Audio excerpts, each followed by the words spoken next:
What we done started. Look at what we done started. This the people party. Party people in the place to be. What's up? It's Talib Kweli, the BKMC, the MCEO, the Little Lebowski Urban Achiever. You are now in tune to the world's best podcast, The People's Party. We are on Luminary. We are on UPROXX. And give it up to the world's best co-host in the world, Jasmin Leigh in the place to be. How you feeling? What's up? I'm feeling whatever, man. That was just terrible. Damn, I thought it was about to be something nice and sincere coming out of that smile. I'm chilling, man. You ready to fuck, bitch? Yeah. You know what? Whatever, man. Where's HR? I don't know if that is appropriate. I'm feeling like my outfit. Your outfit is a very cannabis-themed outfit. I like it. Yes. It looks like you're going to hide in the dispensary from the cops. Baby. Just back up like this, camouflage, and you just get away. And I know how to stop breathing for like a good 30 seconds. That's so I'll right. be great. Well, you have on the appropriate gear for today, because today's guest is a cannabis enthusiast and activist. But more importantly, he is a rapper, an MC, if you will, a hip-hop icon, a record producer, a DJ, an actor. He is living proof that in hip-hop, as long as you got bars and a strong vision, you can carve a path, a very successful path, by just being yourself. Mm-hmm. This man is one of the most unique artists to come out of the 90s. That's one of his favorite phrases, too, in the 90s. He's given us a remarkably consistent run of records. What the album? These albums are hugely influential on me personally. There is a Dark Side, Muddy Waters, Docs the Name 2000, Malpractice, Red Gone Wild, Reggie, and Mudface. Not to mention Blackout 1 and 2 with Method Man. Throughout that run, he has carved out a personality in the public sphere that feels authentic and very true to who he is. He is been acting for a long time. He's on In Living Color, The Jamie Foxx Show, Chappelle Show, Backstage, Scary Movie 3, See the Chucky, one of my personal favorites, and more. But we cannot forget he was in How High with Method Man, and he is one of the realest motherfuckers we've ever seen on MTV Cribs. Yes. He is a huge inspiration for me. Like, as an MC, this man is one of the most consistent, one of the most lyrical, one of the most dangerous. And this is a guest that I've been dying to interview for a long time. Ladies and gentlemen, give it up for Reggie Noble, Funk Doctor Spock, Superman lover, Redman is in the building on the People's Party. Yes. What up, Red? How you feeling? We're all matching. Oh, yeah. That's right. Come on, Green. Yo, that was an amazing fucking intro. Yeah. I needed that. Thank you. You did that. Yes. You did that. And you know what? Steve Vasquez, our director over there, he's got on the Black Man shirt. Mm-hmm. I asked him to get us some cannabis, because I know that you the cannabis guy. Did you just go to your And I know stash? you got your own thing, your own stuff going on. Okay. But and I know that you in LA, so you probably got your own going on. But here, I had to gift you with some, because we had to do his own black women-owned cannabis brands that we got. I don't know the names of them. Steve knows. What's the names of them? Are those? So many black women-owned cannabis brands. I appreciate it. I love gifts, especially when they're free. Yes. Yeah. thank Well, you. what gifts Thank aren't free? A lot of gifts. Yeah, exactly. They always, exactly. They always look for something in return when they give it to you. Like, here, take this. And you know indeed. I'm going to need you on my show later on, too. So, thank you. Well, you're I already appreciate on you. the show, so yeah, that's why you had to. Exactly. You know what I'm saying? You and I need a Redman record. I'm just gonna say that off top. We It's have coming. one with EFN and Recognize, which I really enjoy that record, but we need our own. I love it. And you've always shouted me out on social media. You shouted a bunch of MCs. You always make sure to share the love and give flowers to MCs that you enjoy, and you've shouted me out, and I appreciate that. All the time. Yes, You know how we indeed. get down, brother. Yes, indeed. Yes, sir. The story of Reggie Noble, for me, starts with the 1967 Newark Rebellion. And I've heard you speak about your pops and how that affected him and the family. Mm-hmm. Can you talk about that? My pops he was in the Marines. He was drafted out the 70s, the riots. When they had it, he was drafted around that time. And he went into the Marines, and he was in Vietnam. He did like 2 to 3 tours during Vietnam. And that's the only thing I can remember as a youngin'. Okay. But he was definitely a thorough guy. I learned a lot from him, you know? So salute to my pops. He passed away last year. So, rest in peace, Yeah, Pops. So no, it was dementia and those kind of traumas that, you know, these veterans go through have to be recognized. Yes. And they have to be supported. And, you know, we don't know, like, as it deteriorates and you watch them deteriorate, you just wish you could do something about it. But about time when you get the knowledge of like CBD and what they could have used instead of these over-the-counter drugs that's really deteriorating them anyway, right. you just wish you could have did something for him that was more suitable for his situation. And I couldn't really do nothing because the dementia caught up with him too bad. So I just left it in God's hands. But you know, my pops, he was a great guy. Yes, indeed. Well, definitely shout out to Pops. Yeah, Shout definitely. out. I love how every time someone in your life passed, you write "Welcome Home." Of course, because it's not like it's like a celebration and not like a sad thing. Yes, because here's the thing. I know I got to go through that with my mom's one day, and my mom's, you know, she let me know like, yo, listen, I don't want you holding your head down. So I want you to be happy because I'm going on home. I said, you know what? Mom, you're right. I welcome everybody home. I don't look at it as we mourning. We will mourn because that's a part of the process. But I want you to look at it that you will see that person one day, and energy never dies. That person will always be around you. So that's how I celebrate the life of them. That's right. Yeah. Well, let's talk about your mom, Darlene Noble. Yeah, I like this already. Oh, yeah. I This is like what we this do. podcast already. I love it. That's right. This is what we do. We thorough. This is like Newark. I feel like your family really represents the heart and soul of Newark, New Jersey. Yes. We have Jessica Care-Moore in the house. She's very close to Amiri Baraka. Absolutely. He's one of the creators of Black Arts Movement. And your mother was working in affirmative action, right? Absolutely. She did affirmative action for 40 years. Yes. Yes. So let's talk about Darlene Noble and how her work impacted your relationship with blackness growing up. Well, here's the thing. My mom's never taught me to be pro-black. She taught me to be pro-me. She told me that people will be people no matter what color they are. She always taught me to not owe anybody shit. Actually, her story of her come up and what I seen living with my moms, especially when my pops left, her story of not being looked at as the mom with two siblings trying to make a way kind of thing. She always portrayed like, all right, I'm in this situation. I'm gonna get us in a different situation. And it all started with a roach.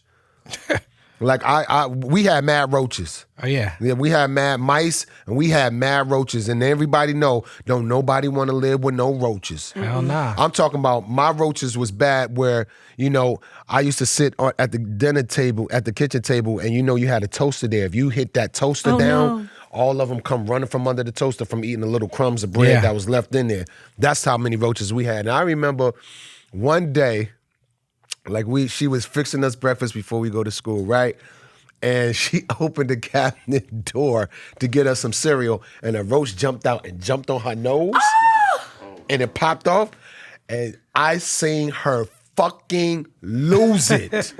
She said, that is it. Yes. That is it. I seen us going with her, trying to find a job after that, trying to, I seen the food stamps or whatever. I seen all this after that roach jumped on her nose, that she said she wasn't going to tolerate it no more. She was not going to have no more roaches. And I seen it come up, and that's what inspired me.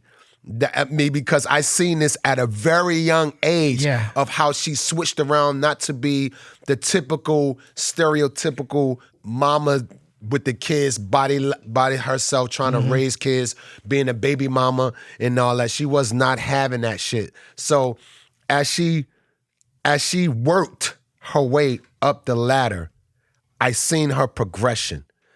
And she ended up getting a job at City Hall for affirmative action, helping lots of people. Wow. That's beautiful. And to this day, bro, like she retired like maybe like 7 or 8 years ago, but to this day, I got dudes that have come up to me that I don't even know, that's G'd up. Yeah. Like big facts, G'd up, that'd be like, yo, your mom's anything she need. Yeah. They don't even give a fuck about me. Right, They don't like, right. yo, I know you red man, my nigga, whatever. But your mom's, bro, anything she need, Right. I'm riding for her because she helped a lot of people get a job.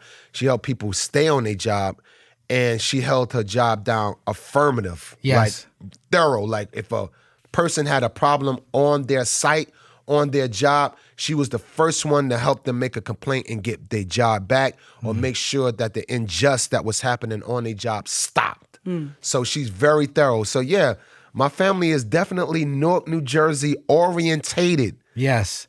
Yes. Give it up for Mom Dukes. I like that story. Yes. I was just staying at a real fancy hotel last week, and I seen 3 or 4 roaches in the room. No. Oh shit. Oh yeah, I'm not gonna blow up their spot on this show, but I definitely went downstairs and had a very stern discussion with the manager of the hotel. I'm like, I'm spending far too much money. I planned on never ever see a roach again.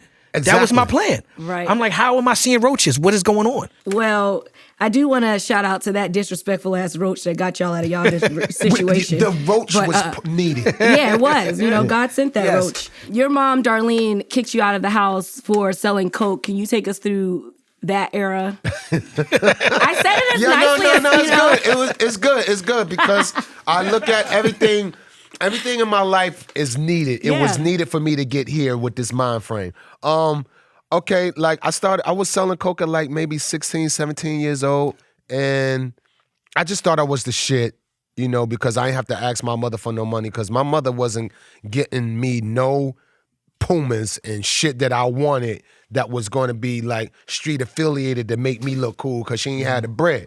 So I was just like, yo, I'm going to do what I have to do out here. And one day I came in the house, and this is my fault, but I'm being young, I was prideful and shit. So you already know the accoutrements that come with being young and making money and shit. So I came in the house one time and I showed her not. I was like, yo, Mom, this is what I'm making. Whatever, this is what I'm doing out here. She was like, so what are you doing? I said, yo, I'm out here, you know. I ain't tell her, but I was like, you know, I'm just, you know, I'm out here. Doing you know, my I'm not thing. asking you for money. Right. All right, so I'm doing what I got to do.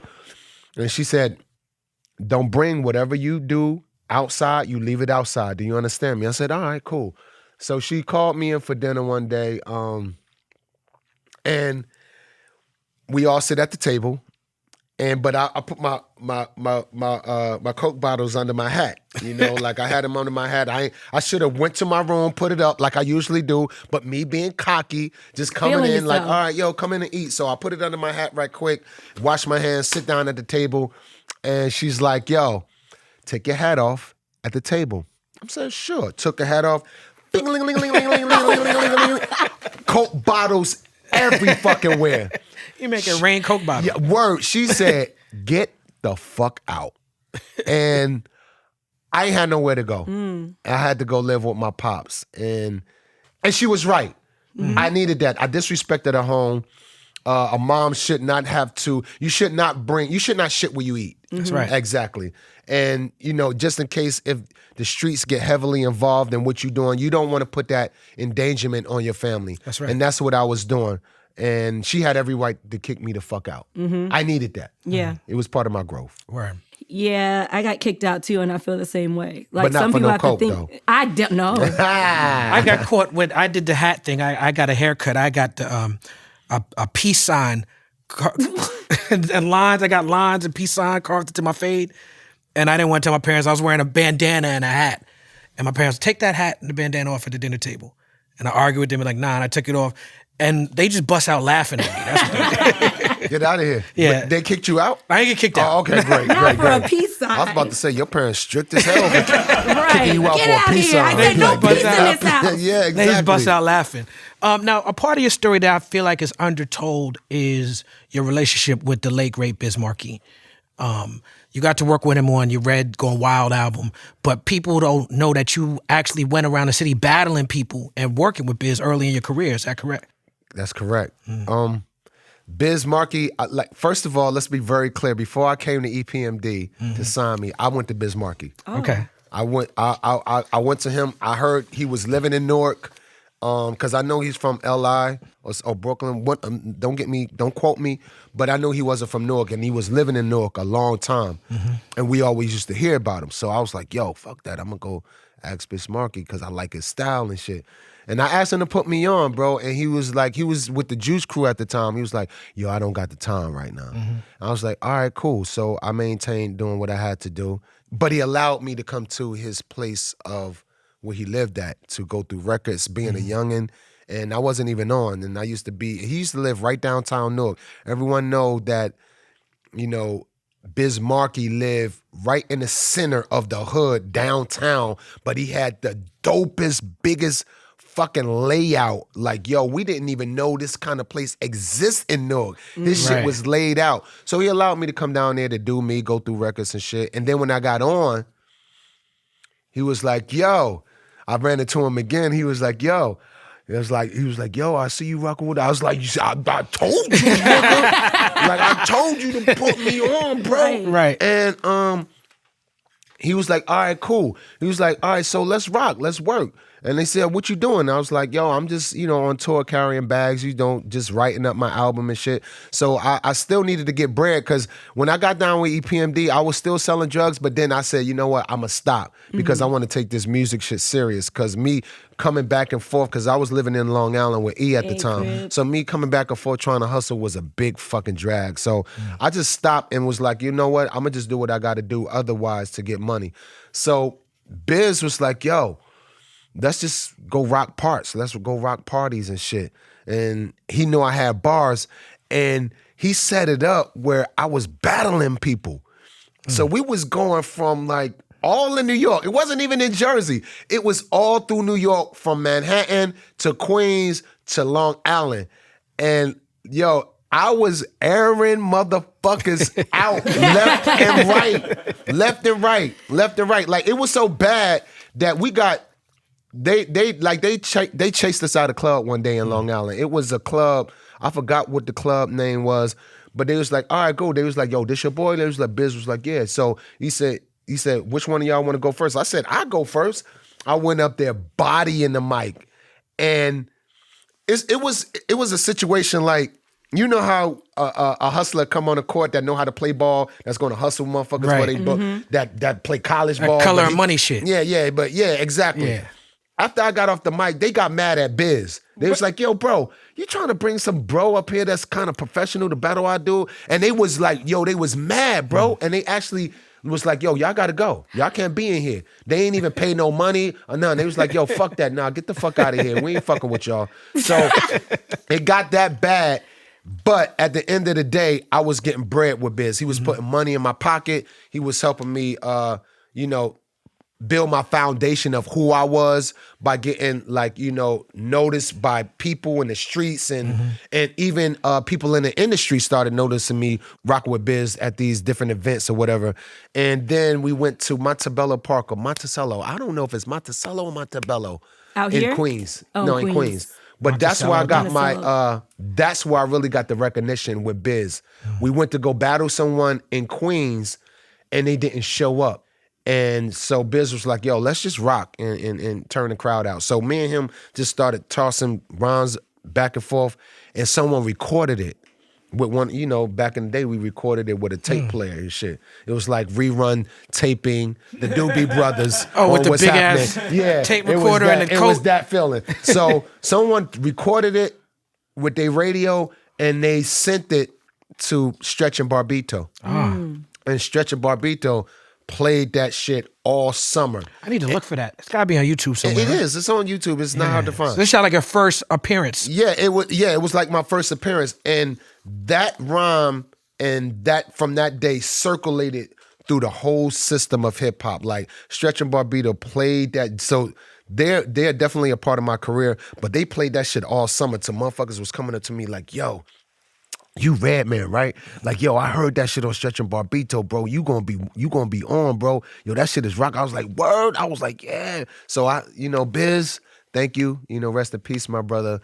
But he is definitely a cornerstone in my career. Absolutely. And yours too, right, Talib? Absolutely. I mean, my first two tours was with Biz Markie. The first one was me, Black Star, Black Eyed Peas, Biz Markie.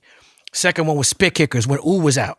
Like when Ooh, that summer that Ooh dropped. You know, there was De La Soul, Common, Pharoah Monch, me and High Tech, and Biz. And so I really learned how to tour from Biz. Wow, how to tour? What did he teach you on the tour? He taught me to not give a fuck when it's time to check into the hotel. You know what I'm saying? Wow. Like Biz used to check into the hotel in like bathrobes. He used to have on a bathrobe and just his boxer shorts. Like not give a fuck about body image. not give a fuck about how people looked at you, right? But just be yourself. He taught me how to sing like the world is not listening. Like Biz would get on stage and sing songs like not just a friend, but what's the other one he had over the ain't no stopping. Yeah, exactly. Now. Yeah, exactly. Yeah, he just whatever. Like I'm singing because of a feeling. It doesn't have to be technically correct. No.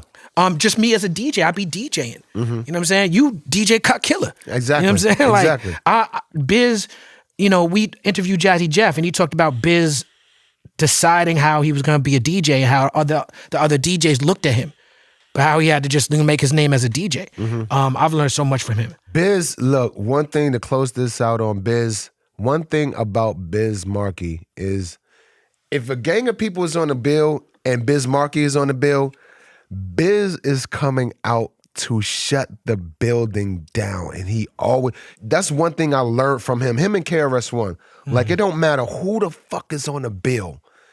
Biz will come out there by himself and shut the building down with character, freestyles, and singing. Yeah, absolutely. Let's get into that a little bit because I just did the Apollo Theater with Lyricist Lounge and Kid Capri and KRS-One. I went on second to last. I went on right before Chris. And when he got on, he was like, and you spent some time working with Chris. It was like a couple years when you and Chris was like inseparable, right? So when he got on, he was like, let's be clear. I'm the best. Yes. Right? He was like, let's be clear. I'm the best. And I went last for a reason, right? Now, I came on, I brought out Tretch. You know what I'm saying? I brought out Rod Digger. I brought out all the jerseys, it looks like. I brought out Jane Doe and Wordsworth and Punchline. We did the Black Star shit. But KRS came out there and did South Bronx and Bridges Over. Then he threw on Vivaldi and started rhyming to Vivaldi. And then right at the height of his show, he said, okay, everybody, sit down. Just relax. And the whole audience sat down. This is a true story. Shout out to my man Seth and LG. Now, when you say the best shows, obviously you're going to bring up Chris. But I know that I've seen a lot of Redman shows. I've seen a lot of Redman and Method Man shows. And one of the best shows I've ever seen, we did a show in Vegas, I think, together at UNLV. And I went on right before y'all. And when I finished my set, and I thought I did a good job, you and Meth was like, all right, watch this. But it was a real deliberate, competitive energy. You know what I'm saying? And so you mentioned KRS-One. Obviously, you get that from him. Obviously, I try to get that from him too. But besides KRS-One, which I feel like is the obvious, what makes you, with your solo shows and with Meth, put on to that degree? You know what? First of all, it's the people in the audience. And it's I refuse to lose on stage. I'm very fucking competitive. Like, it don't matter who's on the bill or if I was able to compete with who's ever on the bill. I just like tapping into the veins of the audience. And like, I'm the kind of guy that I like to look in each other. Like, if it's like 2,000 people in the audience, I make sure that certain sections of people, they know I got my eye on them. I'll point out someone that's on their phone while I'm on stage. I'll be like, put your phone down. If I see anyone on their fucking phone while I'm on this stage, I'm wetting it up. I'm throwing water on it. I'm destroying it. I'm letting them know. Right. And long as I got that eye contact with the audience, that's what motivate me. But far as other artists, like Tribe, like EPMD. They Lie. They Lie? Now, that's who I learned from. Now, I'm gonna tell you something about They Lie. First of all, we've been doing shows with them like frequently. Like, we was doing shows with them frequently that I had to be on the bill with those guys. Besides them being my big bros, De La show, if you've never been to a De La show, I would definitely recommend it.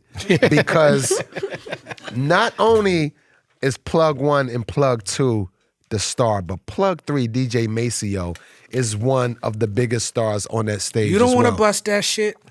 You don't want to fuck with Maceo on that stage. Word up. Because he is the orchestra. That's right. Of the whole... The pace master. The pace master, the orchestra, the foundation of that stage. And when I mean they would rock over Maceo scratching, zoom, zoom, zoom, Yeah. zoom, zoom, zoom, zoom. Yeah. But when they do that song, RPMF, dude. Rock Cocaine Flow. When they do Rock Cocaine Flow, I fucking lose my fucking mind every fucking time. Like, for them to freeze on stage in position and stand there frozen for at least a minute and a half. And the audience is just like, yo, and they lose it. And they don't have to move or do anything. The audience just start roaring, getting bigger and bigger. And then they, Mason, yo, bring it down one time. We bones is a bones is a boom. And then they go, bones is a boom, the boom. And then they just, don't. Mason on the back, like, don't, boom. Yep. And they freeze again for another minute, frozen. And yo, I get chills. I got chill bumps mentioning it right now. So it's that energy. It's that energy when I see Rakim rock. It's that energy when I see Kane rock. All of my peers, seeing them rock. It don't matter. Even if I go on YouTube and I see Commodores rocking. Yeah.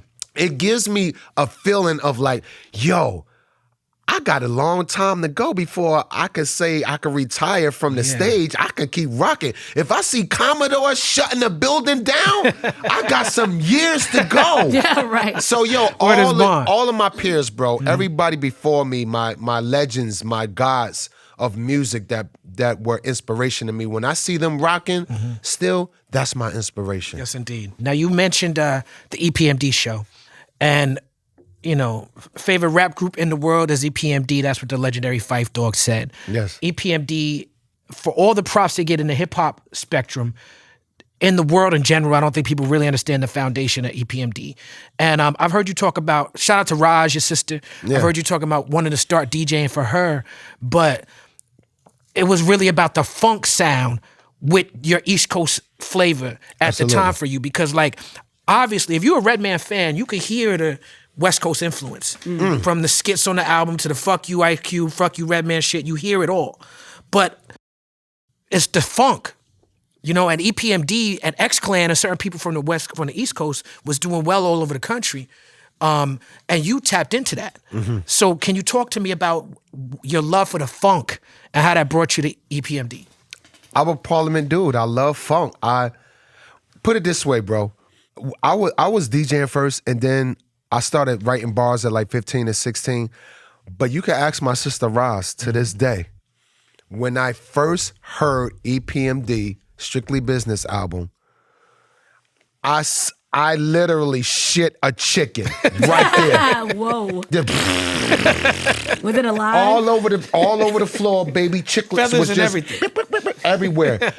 And this was in my room. Like, you know, if you from the hood, you know, if you live with your siblings and shit, you know, if you ain't got a door, you use a curtain to separate your room. So I pulled that curtain back and I said, yo, sis, do you hear this shit that's going on? I was playing You Gots to Chill. When You Gots to Chill came out, that was one of the biggest summer records of that year.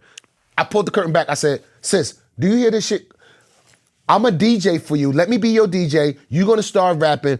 I'm going to do this. I told her before I even thought about the industry, I said, I'm going to be big. I'm going to do this. This is my lane. They inspired me because I love Rakim. I love Big Daddy Kane. I love KRS-One, definitely. But EPMD talked to me far as, yo, the slow flow is accepted. It is accepted. So they were my ignition of me being like, okay, I can fucking do this. And my sister will tell you to this day, it's so funny, not funny, but as I look at it now and I got grown, it was needed that this happened. I ended up being with EPMD later on in life. So like I said, hearing them with the funk flow, and when I talked to E about it and P about it, like when I got on and shit, people used to think they was West Coast dudes. They thought they was from the West Coast and shit, not knowing they was from the East Coast. Yeah, exactly. They said they had more shows on the West Coast than their own coast. So the funk Parliament. I was always tapped into George Clinton, even Johnny Guitar Watson. I was tapped into early. Yeah, exactly. Yeah. But it wasn't that sound when I was listening to Rakim and Big Daddy Kane and Chris, because they wasn't tapped into the funk that much. Yeah, it was James Brown. Exactly. But, yeah, soul, more reggae. soul. But that's why NWA and EPMD is my favorite rap groups as well. When I heard NWA using some kind of funk, I was like, yo, them West Coast niggas, they know how to bring that funk. They got a different sound that I can relate to.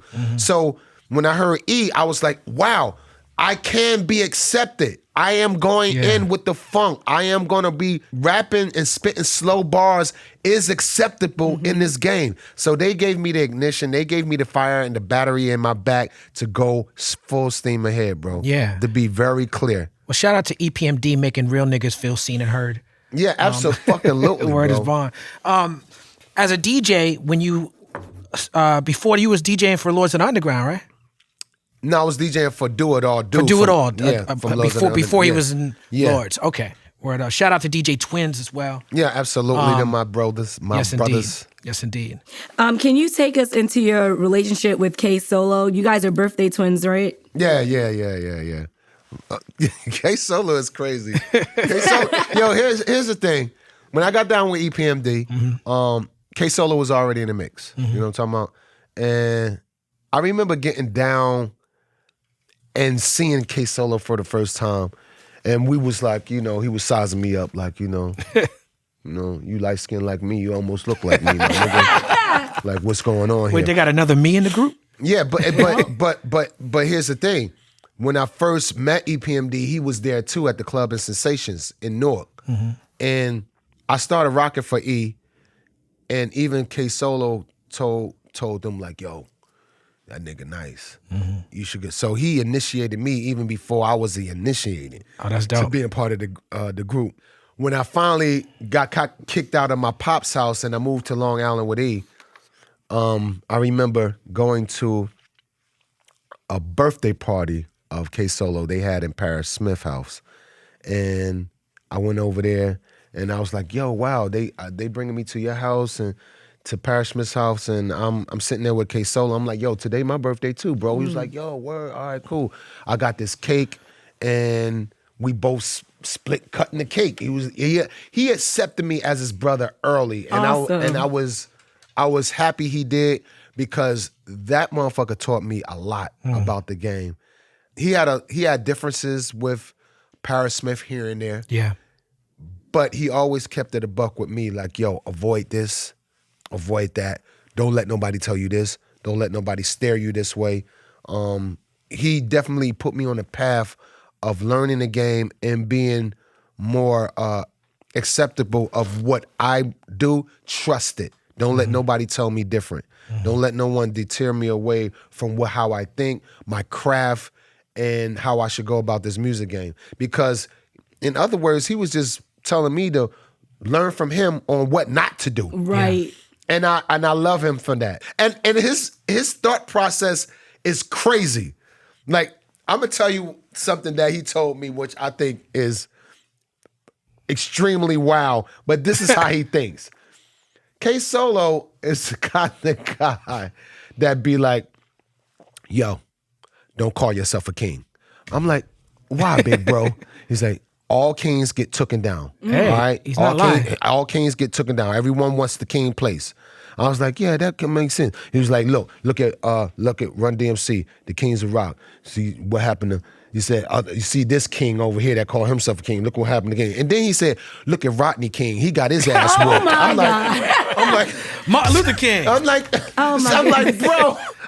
Like, that's his last name. But that's how he thinks. What you gotta love, because he's serious about it, but he means well for the greater good of yourself. Right. Sometimes he's happier for other people than he is for his own self sometimes. And I have that as well. How amazing. I know everyone's always talking about me in astrology, but I know you're like an astrology person. You're always like Aries season and stuff like that. Yeah, I'm Aries. But how amazing was it to have a mentor that was not only an Aries, but your birthday twin? He is my big bro for real. Like, because I don't have a real big bro.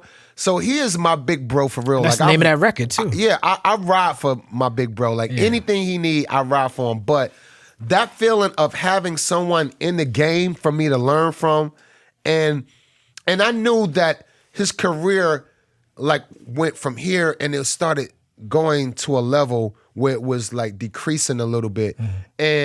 But he always didn't show no envy. He didn't show no animosity towards me. He always rooted me the fuck on. Even when his career was decreasing, he always stayed in my ear like, yo, bro, I see you out there, bro. Even to this day, bro, like he called me today, like we always talk. He'd tell me, I see you out there, you looking good. Cause he knows that people know that he's my brother and I call him my brother. He knows if I'm looking good, he's still looking good. Yes. Right, He got opportunity and he uses that. Believe me, he uses that opportunity of me still being hot and his name still being K-Solo, we brothers. He still uses that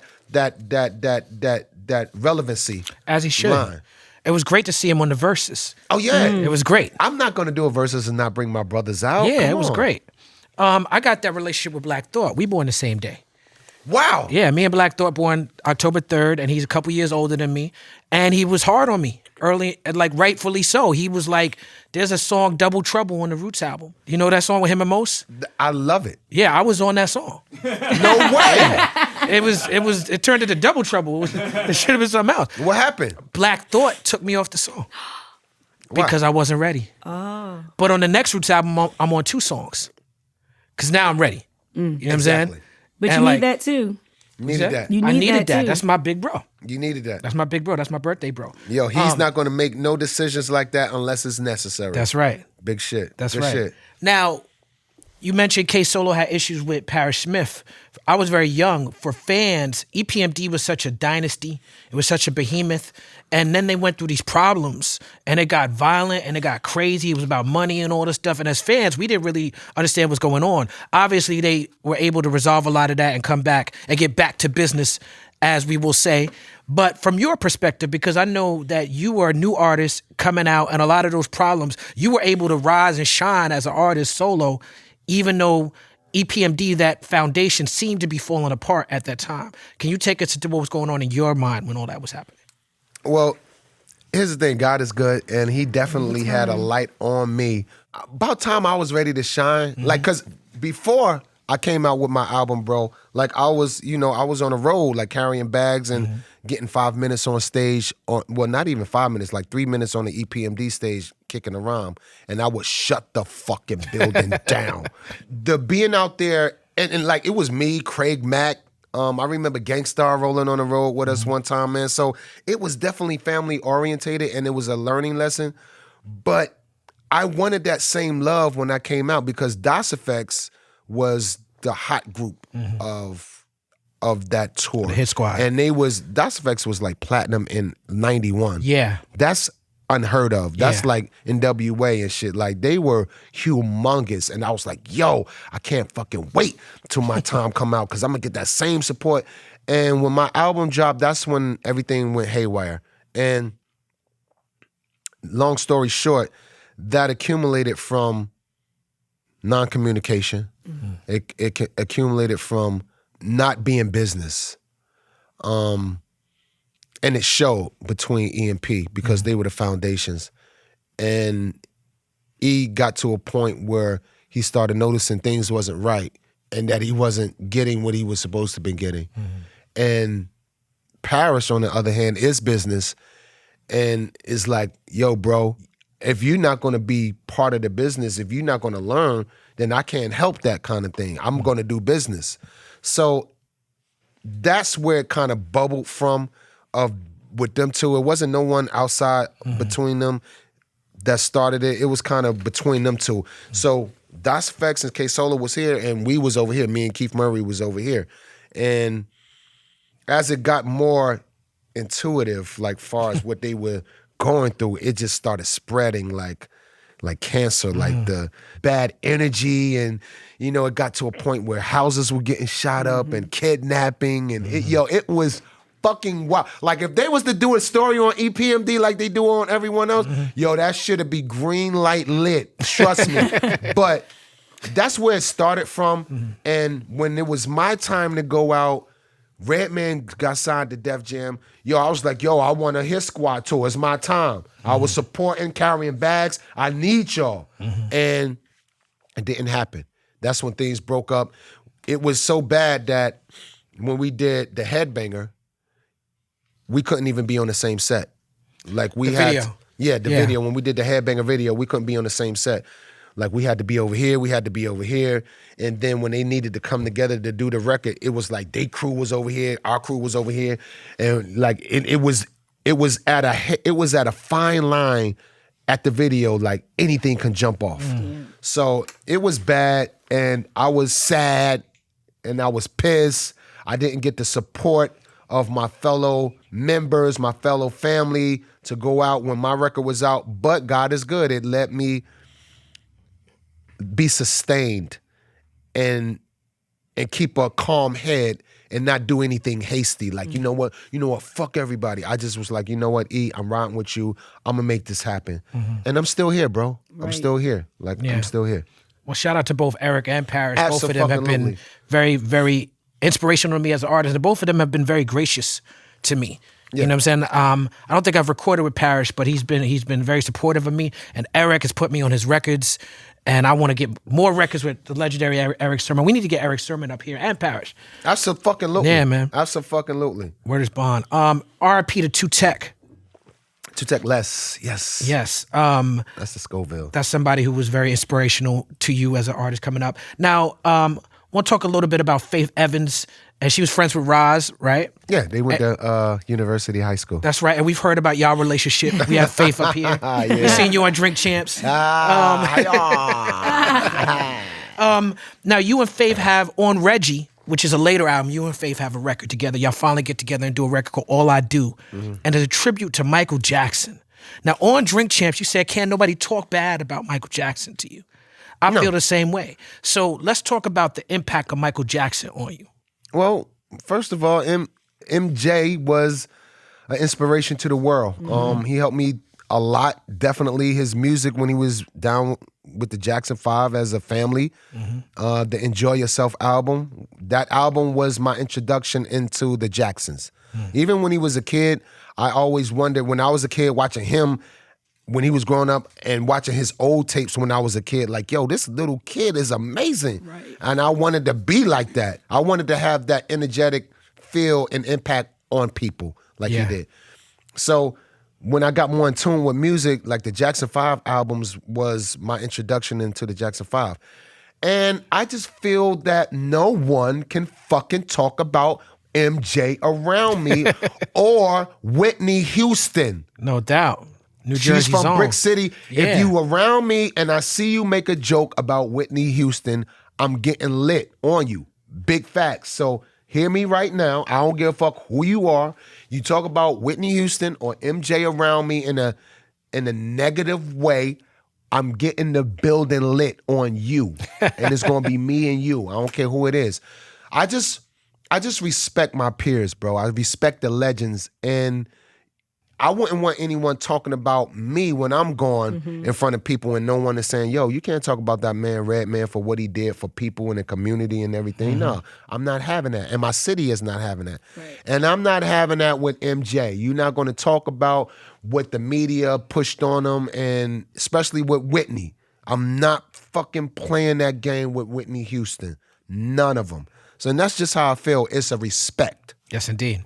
It's Man, respect. Whitney would have been so much fun on this show. I mean, MJ would have too, but You seen that? Whitney would have been so much that fun. meme? There's a meme going around right now. Her at a dinner, and she said, I don't wrestle, I beat bitches up. Oh gosh. I'm going to tell you about Whitney. She's from Newark, New Jersey, first of all.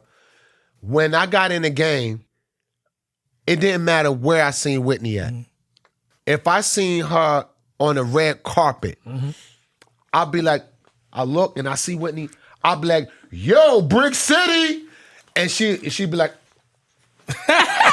and she'll look around and she'll look to see if it was me, and I'll point, and she'll point back. She'd be like, Brick City, baby. It didn't matter where she was at. No doubt. She will always show that she was from her hood, and she loved her city, and that the industry hasn't conformed her in a way where she has to be Sadiddy. Right. She was not playing that game. And if you say she will beat bitches up, she will beat a bitch up. Big facts.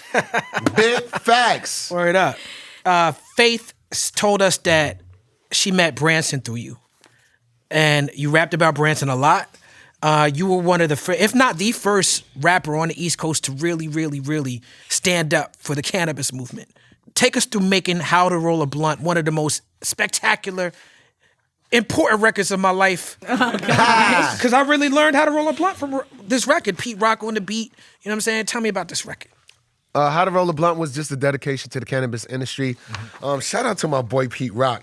Yeah, man. Like, I knew Pete Rock for a long time. I'm talking about even before I got on, bro, I used to catch the train and drive to his house in Mount Vernon. I think. I've been to that crib.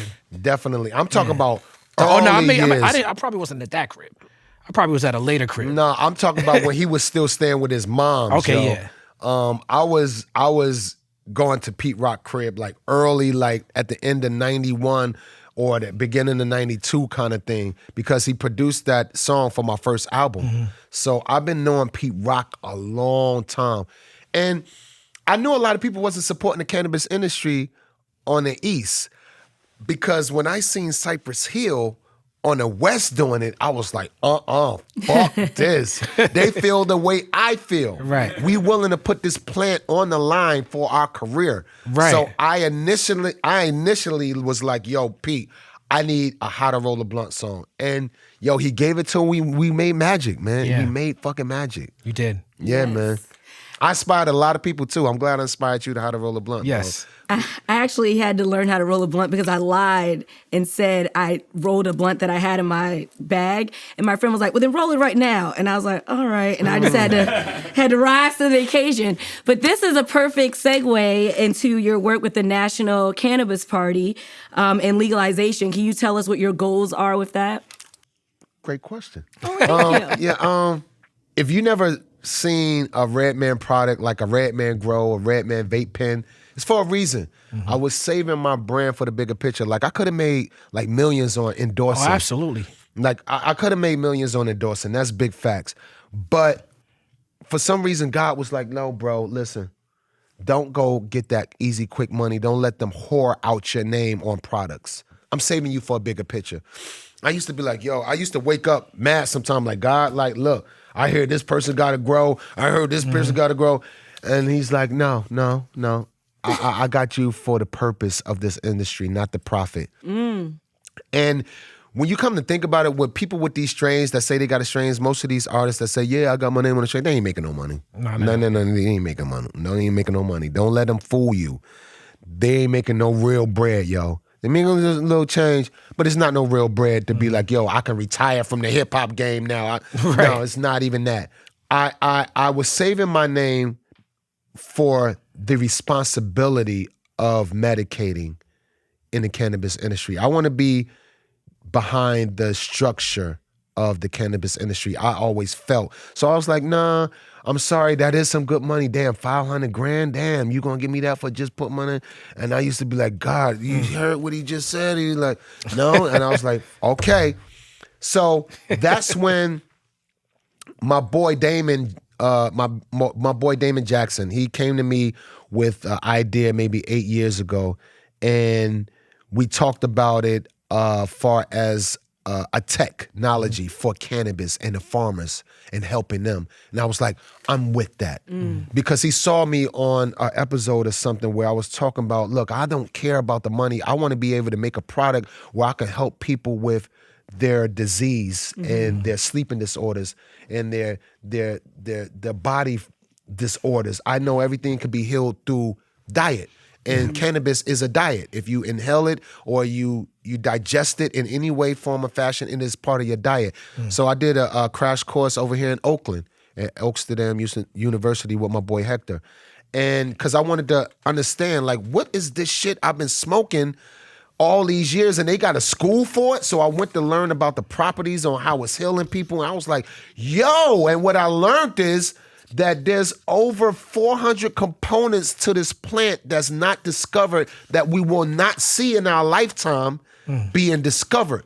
We only discovered like 3 to 4 of them. That's TBD, CBD, CBN, THC, and others. Right. But it's over 400 more components that need to be discovered about this plant that in our lifetime in this room, we will not see. As long as the studies keep going, the future of us can see it. But then came the NCP, National Cannabis Party, with my boy Damon Jackson. He founded it, and I'm co-founder of it. And was it in our plan on what we was doing? No. People ain't think we can even get that, an FEC-approved platform. And in layman terms, we have the Republican Party, Democratic Party, and we have the first of its kind National Cannabis Party, meaning we can put someone in the president's chair. And what we about is we're not about the profit of the plant. We want to give the plant back to the people. We're about holding these politicians accountable for, if they say they're going to help the cannabis industry, when you get into office, stick to your word. And if you don't, then we're going to see you. We're about tapping into the communities that's been affected by WOD, war on drugs. There's still communities that's running with that same fabric of, yo, no one is helping us here. And these cannabis industry, like the MSOs, they're coming in, building dispensaries in your community and not giving back and not helping the community. But we are the ones that's buying it. We are the ones that's supporting you. So we want to make sure everyone is accountable. We want to make sure that these expungement clinics is effective. Right. You know, we want everyone out of jail that's been incarcerated for this plant. There's no one that should be in jail right now for this plant. You still got people that's doing life for an ounce. And it's a lot of stories that's still effective right now, that people are doing life for this plant when it's decriminalized and is legalized. That's unfair. We're about the structure of this cannabis industry, because a lot of people don't like to look at it as political. This cannabis industry is political like a motherfucker, man. Anything that we can benefit off of, you already know how it is, especially our culture. They don't want us to have it. And when the big farmers come in, when you are able to buy an ounce of purple from Walgreens, then that's when the shit hit the fans, because all the mom and pops, all the legends will be affected, and they won't be able to do business at a level they were able to do to feed their family. And the industry of cannabis will be commercialized. The weed won't even be the same. The cannabis won't be the same. They'll be making synthetic cannabis. They'll be putting all kinds of shit in it for you to come back to buy from them. So if we're not protected, because this cannabis industry is $1 trillion industry, $1 billion going on $1 trillion industry. It's as big as the gaming world. And we are over 100 million strong of cannabis voters, but we don't have an umbrella. We don't have an umbrella like the Democratic Party, the Republican Party, where you can state your claims, state your issues, and look for a change in your community if you're a Democratic or Republican. That's the whole basis of it. Coming together as one and stating your claim. This is what's going on in our community. We want change. Government, we want change. No one is doing that for the cannabis industry. And once, like I said, once the big farmers come in, we are not protected. So we have to protect ourselves. I ain't gonna make a long story on it, because I'm about action. And we writing a bill for New York. Like my sister Safita Artist, which is a sister of culture, she wrote a bill for New York. That's what we're doing. That's the kind of work we're doing. One day we want to take cannabis off Schedule 1. That's our goal. That's very important. Very important. One day we want to challenge the government on why they still have a patent on a fucking plant that grows from the ground, which is for everybody. No one can challenge this, but if you don't have a platform to start, then where the fuck you gonna go? So if you want to see what we're doing, check us out at www.nationalcannabisparty.org. Check out the work we're doing. Help us put paint where it ain't and be a part of the fucking history that we're doing. Yeah. Love that. Clap it up for that. Yeah, it's real. It's real. And that wasn't no canned prepared answer. You really just passionate about it. No, it is. And I'm not making no money. So we're very clear. This is not a platform where we're selling cannabis. We're selling the plant.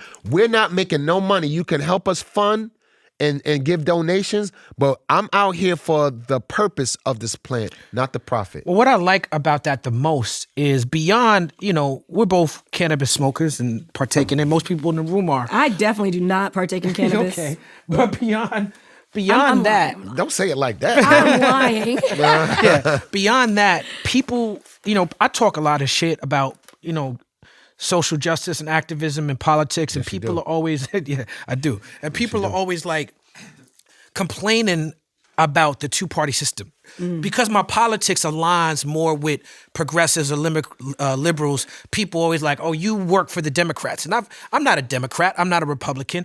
I've been registered as an independent, but really I don't even like the emails they send me. You know what I'm saying? So I don't even like that.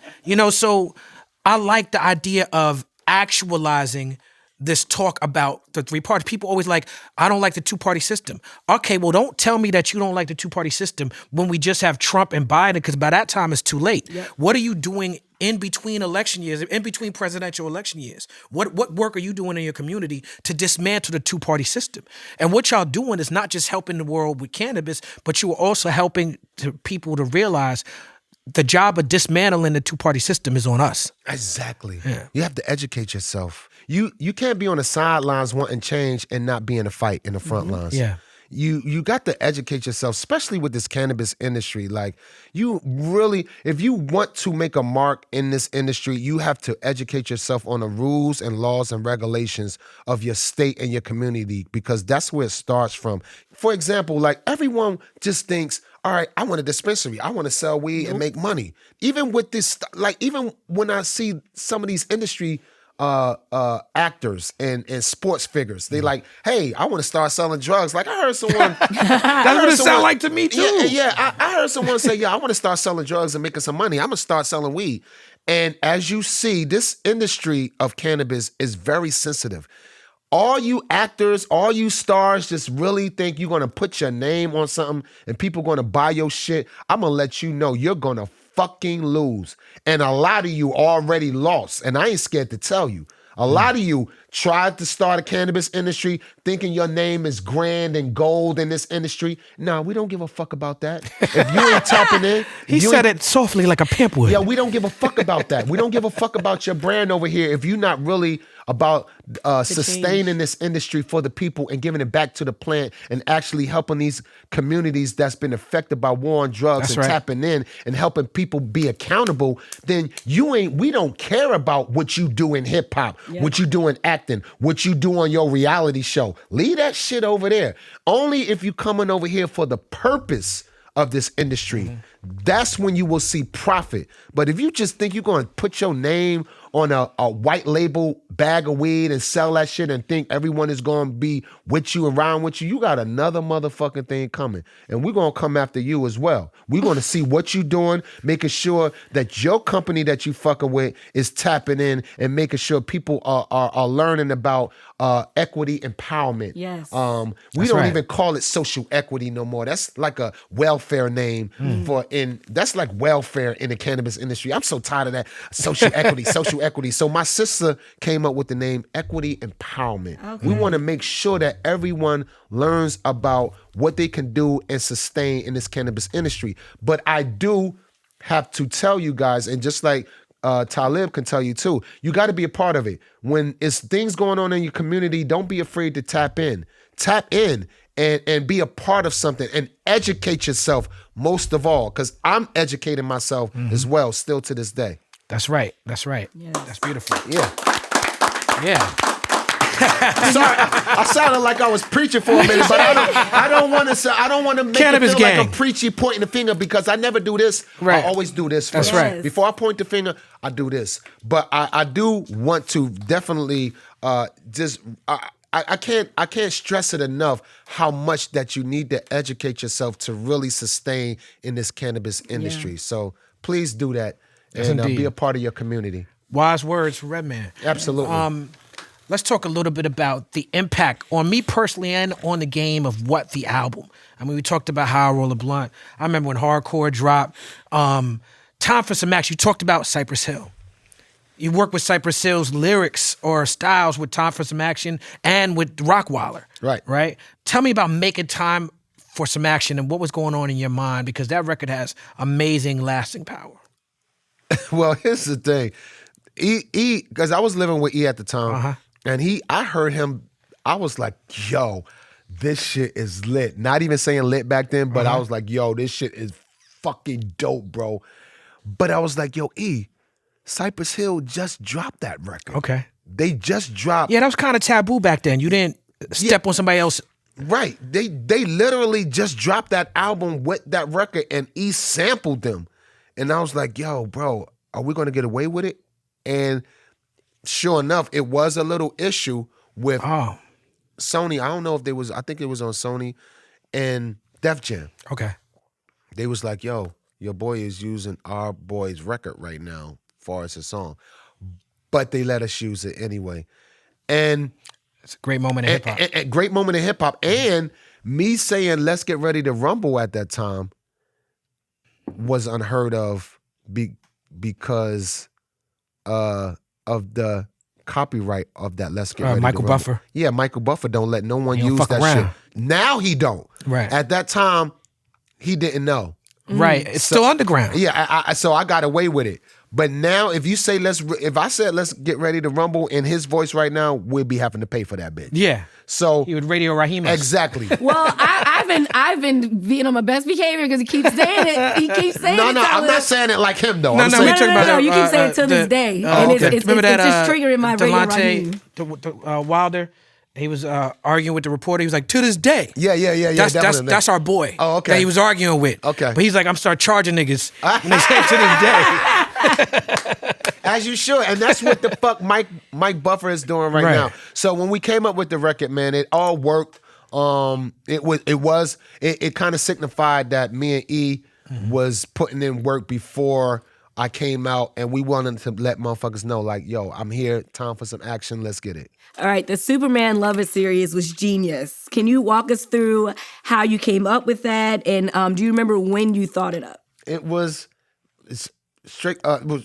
Johnny Guitar all day. It's just listening to that record. Yeah, Johnny Guitar. He had a record called Superman Lover, and I was like, oh my fucking God. Not only was the song and the beat was fucking fire, but the content he had on it was fire. And I was like, I want to continue the series on it. And his family is so gracious and nice. They was like, wow, someone is using dad music, yo. And I actually, every album I did a Superman Lover, which helped them keep eating. Right. And it was just a great series because I picked it up from EPMD Jane. Right. Jane, EPMD. Haircut like Anita Baker. Yeah, exactly. Yeah. EPMD had a series on Jane. I was like, you know what, they're my boys. Why don't I do a series on Superman Lover? So that was just all a tie-in from learning from the great ones. Now, the Superman Lover, you're doing voices, you're acting on this record. Yeah.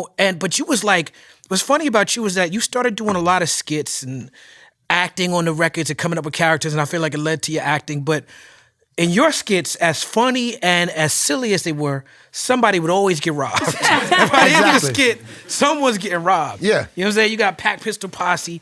You got Brett Ratner directing videos for you. Like early. Tonight's the Night video. Like Jared over here, I don't know if you knew that Jared started Ruckus Records. Okay, no, I didn't. So that's our connection. And okay. He also started UPROXX, which is why we here working together. Okay. But earlier we were talking, he was like, yo, Redman, he used to have the hardest videos. The videos were so hard. I was a kid when them videos came out, so I seen Tonight's the Night video on Rap City. I watched it recently on YouTube. I'd never seen the uncensored version. Yeah. And that gun that Hurricane G got was Desert Eagle. What the fuck is that? That was Desert Eagle. Yo, we had the Blam Blams early. Yo. The Blam Blam. I seen that Smack DVD video too. And yes, how did y'all? When I seen that, I'm like, how is no one in jail over this? I know he was wearing a full mask, but I'm like, are you about to start snitching again, Joe? I'm not. You gotta get the people to cancel me, Talib. I'm not a snitch, guys. No snitching. I'm not snitching, and I'm okay. No dry now snitching. I feel like a snitch. just let's get back to the question. No, but that was to your point. That was early. Smack has evolved. You know what I'm saying? Yeah. That was early in those days of that Smack video.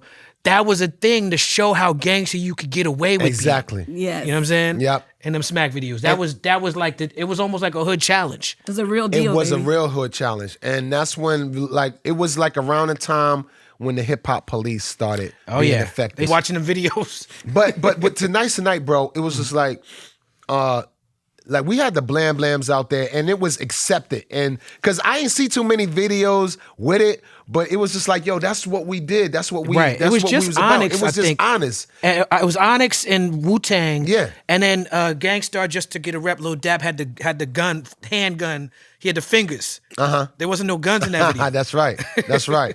Like even with Onyx, man, like, you know, they made it cool. They made it dope.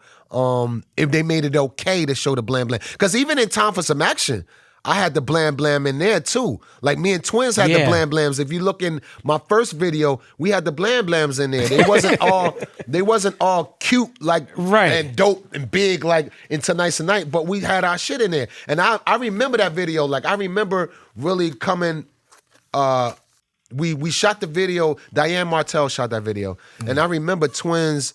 We meeting right before we started shooting. I was like, you bring them? They was like, yeah. We all sat down. Me and us three, we sat down. We opened the bag. They showed me the blams that they got. I was like, all right, good. We on, my nigga. And we told Diane, like, yo, we showing the blam blams in the video. And when I said, got the Glock then, pow, that's when we pulled them out. So it was just part of the culture. It was just part of the fucking culture. But now you'll get your ass locked up. And y'all weren't signing release forms or having any kind of gun knowledge before y'all shot this video Release back forms. then either.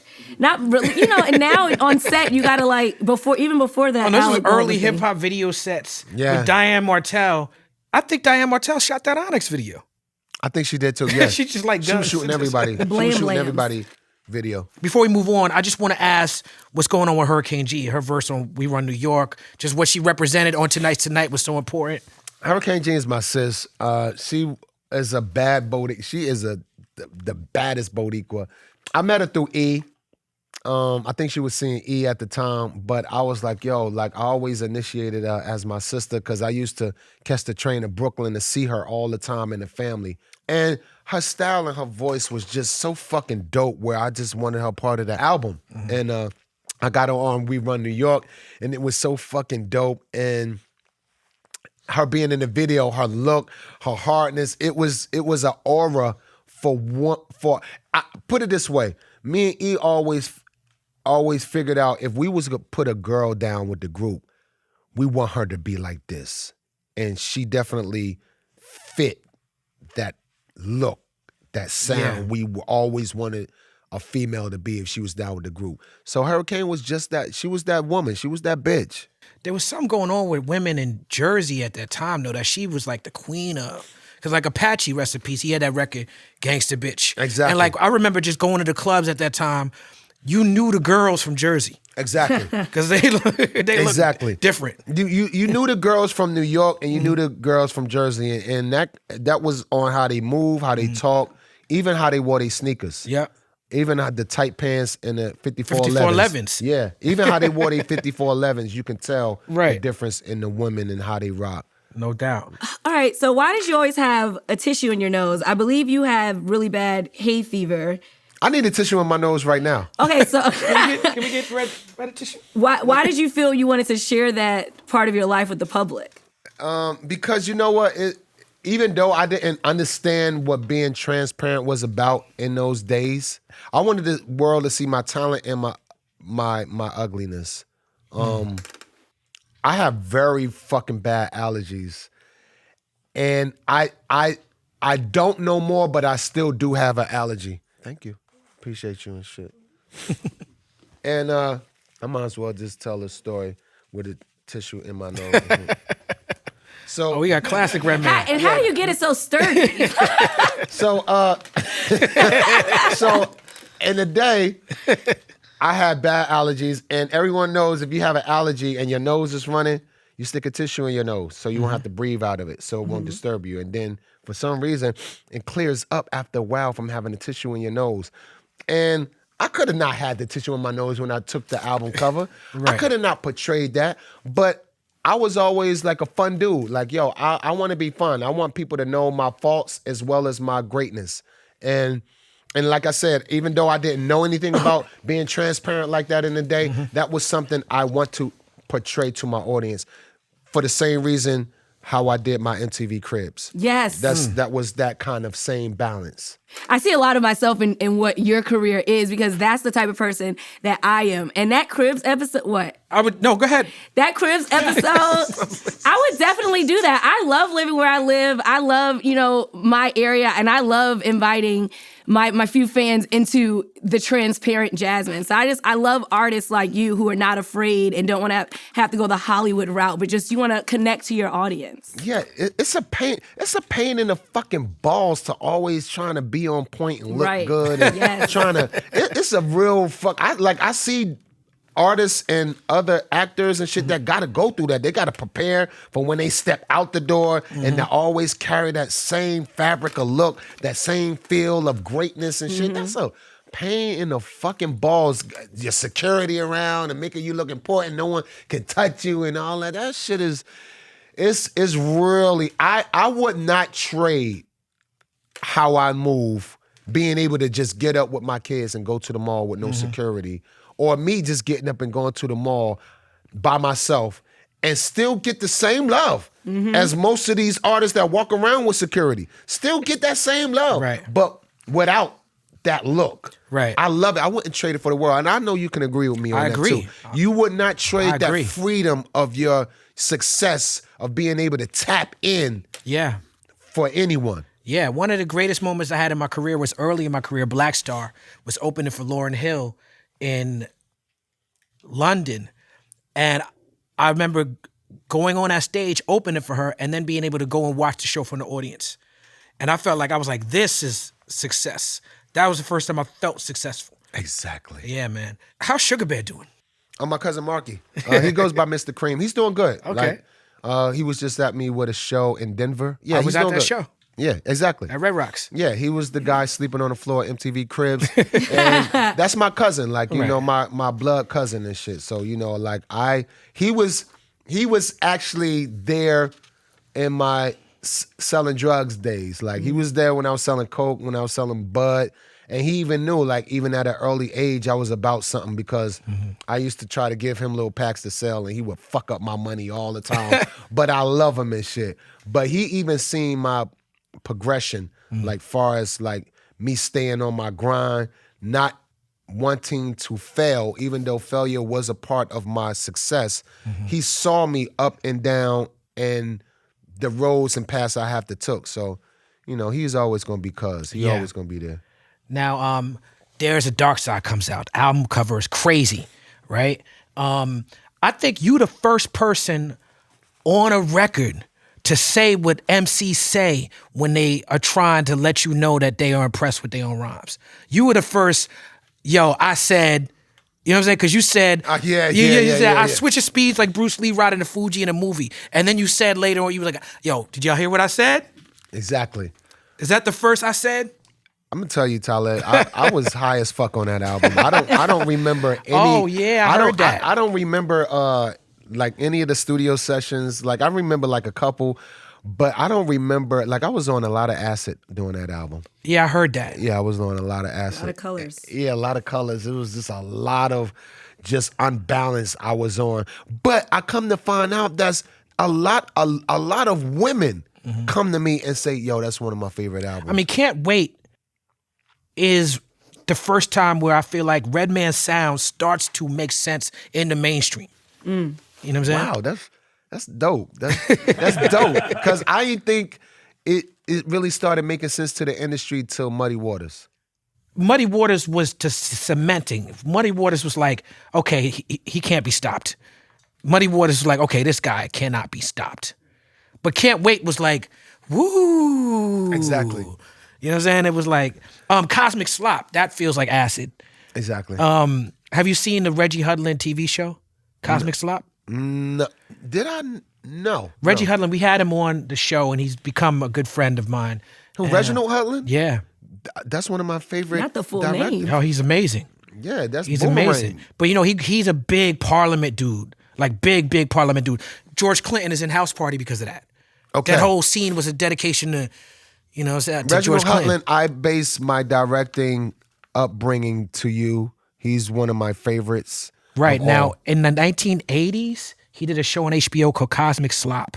It's on YouTube. You should check it out. I brushed past Yeah. that a couple of times. The first yeah. episode was aliens come down from space and tell the government, we're going to fix the environment. There's going to be no more poverty. It's going to be no more wars. You just got to give us all your black people. Oh, I got to pull that up. Oh, yeah. I got to pull that up. Thank you for reminding me on that, bro. Yeah, man. Uncle Kweli arrives and your skits get crazier. You got into a beef with Hammer in that skit, right? Yeah, I did. Yeah. Shout out to Hammer. All right. Shout out to Hammer. Hammer, you know you my big bro. But you know what?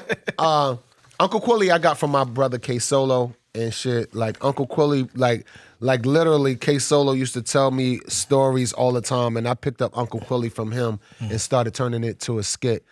And I did say something about Hammer, and I didn't. You said it as Uncle Kweli, though. I said it as Uncle Kweli, but I wasn't talking about his mama. I was saying it in a sense of, you know, fuck Hammer, fuck his mama. And Hammer was not playing that game. He knew I was a youngin'. And it got to a point where, like I said in one interview where, like, you know, he met us in the Bay Area one time. And he had the whole Hammer Time crew out there. Damn! Yes, it was, it was Hammer Time. Like, I'm serious. Like, it was thick to a point we had to get out of there. Because I ain't even come off the bus. We didn't even get a chance to come off the bus. And I wanted to just meet him and say, like, yo, bro, it was only a joke. Right. But then he seen me at the closing of the MTV show, Ed Lover and Dr. Dre. Right. When they was closing out the last season of that, they brought every artist on there to close the season out. And that's when I saw Hammer on the show. And he pulled me to the side like a big bro, like, yo, bro, you know, I love the work that you doing and shit. Like, you killing shit out there. In other words, but nobody talks about my goddamn mama. And I was like, yo, big bro, I'm sorry. I'm sorry about that. I didn't mean no harm on it and shit. Right. And he gave me the okay, like, continue doing what you're doing, bro. So salute to Hammer, man. Thank you. You are a part of my career as well. Absolutely. Big facts. Absolutely. Now, Muddy Waters, you mentioned Muddy Waters. I mean, at this point, me as an MC, I'm studying. Now I'm studying. Now I'm like, when Redman comes out, we go into Sam Goody or Tower Records or whatever, and we are studying that album. Right. And out of all the lyrics, you got so many good metaphors and punchlines and lyrics, and so much good intellectual lyrics. But one of my favorite Redman lyrics is on Pick It Up. Niggas be like, yo, he changed his style up. Shut the fuck up. You still a dick rider. Yeah. That lyric right there really freed me up as an artist. Great. You know what I'm saying? Because it was just like, it was so audacious. At that point, you could have did all types of lyrical, spiritual, miracle shits, but at the way that you laid that lyric made me feel like, yeah, that's right, shut the fuck up. Exactly. Get off my dick. Exactly. People are scared of change. People scared when you change, because they know that you're changing for something greater. You're changing for greatness. And people are afraid of what they don't understand. And everybody wanted me to just still be there's a dark side grimy, you know, just still grimy on acid. I was like, I want to get this money. I want to be able to travel the world. I want to make worldly music that'll have me travel and see other things. Who was the guy in the Redman suit? Y'all had a Redman suit. Mascot, yes. Okay. It was different people from Def Jam. Bermucci didn't know what I was talking about. I don't know if he's still in the house, but it was a Redman suit. It was like if you go to Disney World. Yeah, it was a mascot. Oh, yeah. Yeah, that's what we call it, a Redman mascot. And Def Jam came up with that as well. Kevin Lows. Shout out to Kevin Lows. Yeah, Kevin Lows was definitely a big part of the mascot movement. But yeah, we used to shut the building down. Yo, that mascot used to be wilding. But see, that's what the 90s was about. It was about promoting we actually had to shake hands to promote our record. Right. We actually had to be at, record stores and in stores to promote our album. Shout out to Greg Street. Yeah, of course. We actually had to really put work in to sell music. And the mascot used to be at every in-store, every show, single thing. And shutting the building down. He used to be wilding. So we used to have to find the right character to know how to play the Redman mascot. Right. Yeah. No doubt. My favorite Redman record, and there's a lot of them, but the one, me as a DJ now, the one that I go to the most often is The Goodness. Okay. Tell me about making The Goodness with Busta Rhymes, your connection with Busta Rhymes, and what that song means to you. Busta Rhymes always been my boy, like from the beginning of my career. Like Bus, like I learned a lot from Bus. Like that's my younger bro. When I write rhymes, it's only a few people that I know that when I'm writing my rhyme, who's going to be tuning in. And he's definitely one of those guys. Like when I'm writing my rhymes, I'm like, yo, I know Bus is going to be listening. Let me air this bitch out. So we always had that competitive side. And when I did The Goodness, it was like almost like a tribute to I made that beat myself, and I was living in the projects on my third album and shit. That's a great beat. That sample is ill. Yeah, I was living in Woodside Projects in Queens on my third album. Like I was in the projects on my third album, my nigga. And I made that shit in the room, and I was like, yo, this is dope. This is something like if Busta rock. And I made the beat and I started writing it right there. And when I let people hear it, they was like, yo, that shit is fire. Like, you should get Bus on it. So I was like, fuck it. Yeah, it is like a Bus beat. Let me put him on it. And he definitely laid it down. It's hard to come after not one, but two Reggie verses. Exactly. He did his thing. Exactly. And you know what? I asked people, I said, should I put him like in the middle and then have my... They was like, yo, nah, keep it the way it is, yo, because you bodying the two verses coming right back to you. That's great. And plus, it works for me in the show because I get to go for the verses and get up out of there. Right, down with the outs. Exactly. And plus, as a DJ, you know, DJs only play the first verse any fucking way and get up on out of there in the hook. Like you said on the song, got impact like DJs throw on Benjamin. Yeah, exactly. Exactly. Yeah.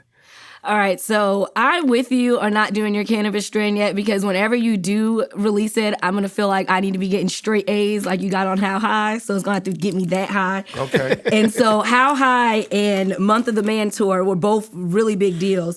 How big did you and Meth get during that time, and what was life like? You know what? I had just noticed like a year ago that the way me and Meth met was like sort of how, like the movie How High started. Oh, wow.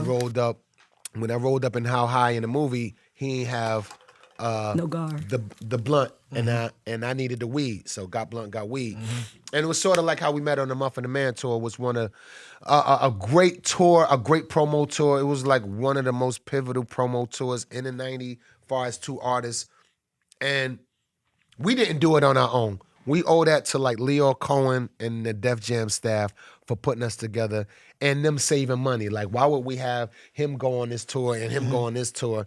And they both got the same kind of fabric texture. So let's put them both on one tour and go visit these cities. And again, young people, we actually had to get in the van and go city to city doing in-stores, driving like for 3 to 4 weeks straight in a van, doing in-stores from city to city, waking up, going to the hotel, waking up, going to an in-store, signing autographs on a CD, and shaking the hands. That was what we did to sell our music. So they put us on this tour called Month of the Man, and it was like when we first started, we was on a van, and we first noticed like, wow, this motherfucker smokes. And I was like, yeah, this nigga smokes. Like, he rolls up. He's back to back with it. I had to, like it was just that serious. And then I stayed with the beat tape. Like I always stayed with an Eric Sermon beat tape or something from Rockwilder or something in that sense. And I would always throw it on and start writing.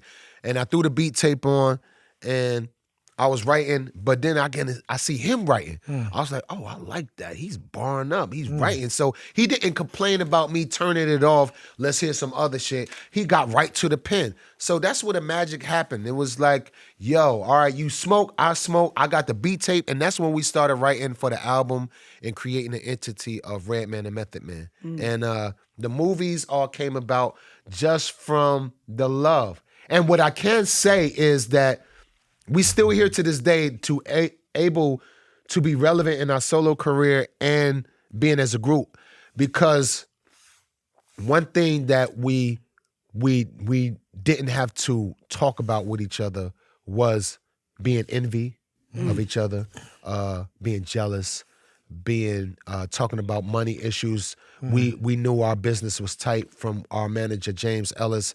We never went through any of the fucking any of the foul play or false movement of a crew that separates crews in the future. Like, you hear about all crews that broke up, you already know it's about money, jealousy, envy. We already knew, let's just eliminate that shit. And it was something that we didn't have to talk about. It was something that we felt like, wow, we can have our solo careers here and be together and get this money. Why fuck it up? So that's just how we're still here to this day and being relevant, because we never have to talk about it. We never implemented it in our relationship. We just did it.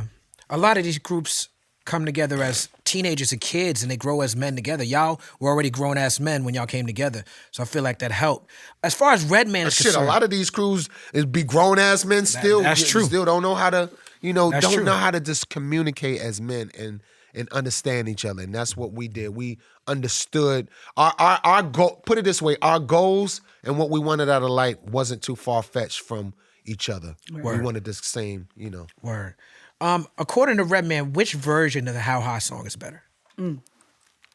Wow, that's a great fucking question. That's a great fucking question. Both of them got the attributes and the qualities. The first one was the hard one was more, but the E Sermon remix is what gave us the float. Right. But the first one that he did, the hard one, that shit was hard. I like that one more. Yeah, I was at Red Rocks, and y'all did both. Y'all did half of one and then went into the other. Yeah? Yeah, it's like y'all put on I think you put on the first one, the hard one. I think Meth was like, no. It's at Red Rocks. This year? The show. Nah. Yeah. I think I got it on my phone, bro. Yeah? I think I got that on my phone. He was very excited to go to the concert. Yeah, I think I got that on my phone. Hold on. Would you talk about the boom, boom? Yeah, y'all did it first. Y'all did it for a second. No, no. That wasn't that. We started doing. All right. Well, let me make sure I'm clear on what you're talking about. You talk about the original versions that came out in the 90s, right? The how high, the one that was like, there was one that was on the soundtrack and then one was on radio.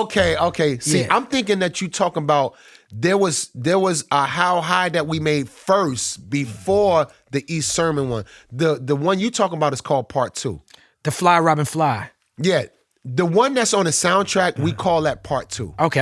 All right. And that was for the movie. Okay. But there was two. There's Tony Braxton. There's the Tony Braxton one, and then there's the one before that. Okay. The one before that was the original one. If you pull it up, it's to a hard beat. Okay. It's like boom, boom, boom, boom, boom. And then we came out with the Tony Braxton one. And then after that, we came with the movie soundtrack Part 2. Of them. Yeah, exactly. Wow. So I thought you was talking about the original too. Right. Okay. Damn, that's crazy. There's 3 of them. I just thought. Yeah. But between the soundtrack and this one, of course, the first one. Okay, yeah. Now, Blackout, this album you're talking about, starts out with a homage to Cheech and Chong. Y'all doing X-Clan stuff. Y'all doing Fat Boys, stick 'em. Y'all standing firmly on the shoulders of the ancestors, the people who came before y'all. Mad Crew is, again, with the KRS. Yes. Run for Cover, I think, is an underrated record.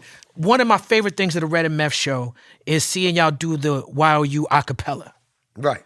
But you know what? We used to didn't do it like that. We always did it to the beat. We only started doing it a cappella the last like maybe 7 years, 7 to 8 years because it added attraction. Okay. But we used to do the whole song. Yeah. We used to do the fucking whole song, and we kept it on a beat. The DJ would drop in and the beat in and out. Right. But one day was just like, yo, let's just drop the fucking beat and do it a cappella. And it worked. That's my shit. Yeah. You brought Rockwilder to the table as far as the beats he did on the Blackout, right?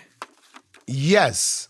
Like Rockwilder been with me since There's a Dark Side. Right. Like I helped co-founded Rockwilder. That is like Rockwilder is like really my only success story. Okay. Of putting someone on in a game and them being successful and making a living. Why was that record named after him? And what do you think it is about that record that allows it to be so ubiquitous? There's certain records from the 90s, House of Pain, Jump Around, Snoop Dogg, Dr. Dre, La La La La La, that record. But sir, what do you think it is about that Rockwilder record that makes it never go away?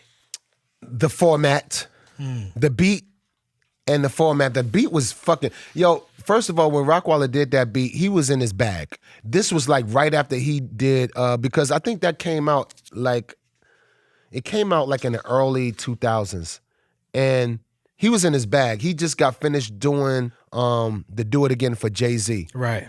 He was in his bag around that time. That was a good year for Rock. Yeah, he was in his bag. Rockwilder. He was in his bag. Yeah. Put it this way, around when he dropped, when he did the Do It Again and the Rockwilder and other records. He did some shit on that Pharaoh album too, right? Exactly. He did Oh No. He did Oh No. He did Oh No. So he was in his bag. So he finally stamped himself as Rockwilder with his sound, and people was like, yo, that's a Rockwilder beat. Mm-hmm. That's when you find your niche in the game. And when he did Rockwilder, we was just like, yo, what are we gonna call this bitch? Because we're not talking, we didn't have a hook. Mm-hmm. We didn't have a subject we was talking about. Let's just call it Rockwilder. It's funny because I feel like, we had beat tapes back in the day, and it's like, that's the Rockwilder beat. That's how y'all referred to it. Like, that just became the name of the song. Exactly. The Rockwilder one. Like I said, we didn't have a subject that we was talking about on the record or a hook, and we just named it Rockwilder. We just dedicated it to him. Word up. Blackout 2 was dope too. Rest in peace to K-Slay. Oh, absolutely. He's on Blackout 2. Absolutely. Very important. You got any K-Slay story? Fuck, K-Slay is my big bro. Mm-hmm. I didn't really get to hang with K-Slay a lot, but I connected with him a lot. Mm-hmm. And, shout out to the family of K-Slay. I know he just had his memorial thing. Mm-hmm. I wasn't able to go. I wasn't around. But only thing I could say like about K-Slay, he was about his business, and he showed mad motherfuckers love, yo. Yes, indeed. The relationship me and K-Slay had was like, yo, he would call and I would come through. Like, yo, Doc, I need you on it. All right, Slay. All right, I'm coming through. I'm coming back to get my return favor back, Slay. He'll call me again. Yo, Doc, I need you on this. I'm like, all right, Slay. Yo, whatever you need, big bro, I'm there.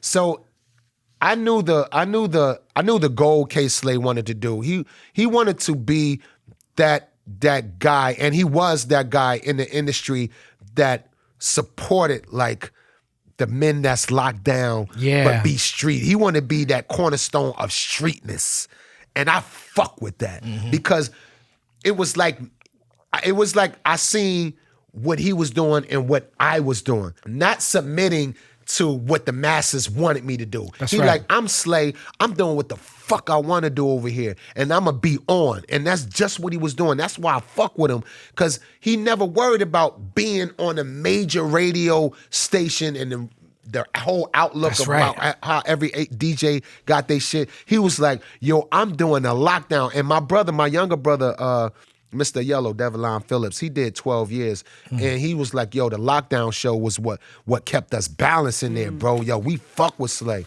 So I love what the outlook he gave to that community, because that was my young brother. And he got to those places that you spoke about, the executive role, the being on a radio station, by being authentic. Exactly. Yeah. Exactly. And I believe there's a lot of that shit that he turned down. Yeah. That he felt that wasn't a great look for his platform. Not even submitting himself to a point where, yo, I'm gonna go to that radio station because they offer me that bread. Nah, he like, yo, bro, if I'm not in full control, if I'm not able to play the records I want to play, then I would not accept it. And that's what I felt from Slay, because anytime he need me, I never turned Slay down. That's right. I might have made him wait a little bit where he used to be hitting me like, yo, Doc, what's up? You killing me over here. I'm right. like, all right, I got you, Slay. But he wasn't scared to do that either. No. He had enough clout and cultural currency in the game that he could come because he's our OG. Exactly. So, you know what I'm saying? He could be like, yo. Yeah, I'm waiting, bro. Yeah. I'm like, I got you, Slay. So one thing I never wanted to do was disappoint him and say, no, I'm not doing it. Everything he asked me for, anything he asked me for, I was there, bro. No doubt.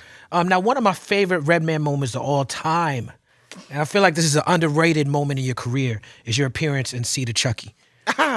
You, because look, bro, I seen Bound too. You know what I'm saying? And so we was watching Bound with Jennifer Tilly and Gina Gershon, like, what the fuck is this? Sexy. And then when you get to reference it as Redman in the movie, yo, I felt like I was right there on the set. You know what I'm saying? Tell me about See the Chucky. First of all, the movie was shot in Romania. Okay. And the Romania life out there, staying in that hotel for like a month or so, was just the ghetto out there in Romania. It was fucking crazy. It had me on another page. Right, that's like third world for white people. What? It was like, I seen babies walking with babies. I'm serious, in the middle of the street collecting money. Shit.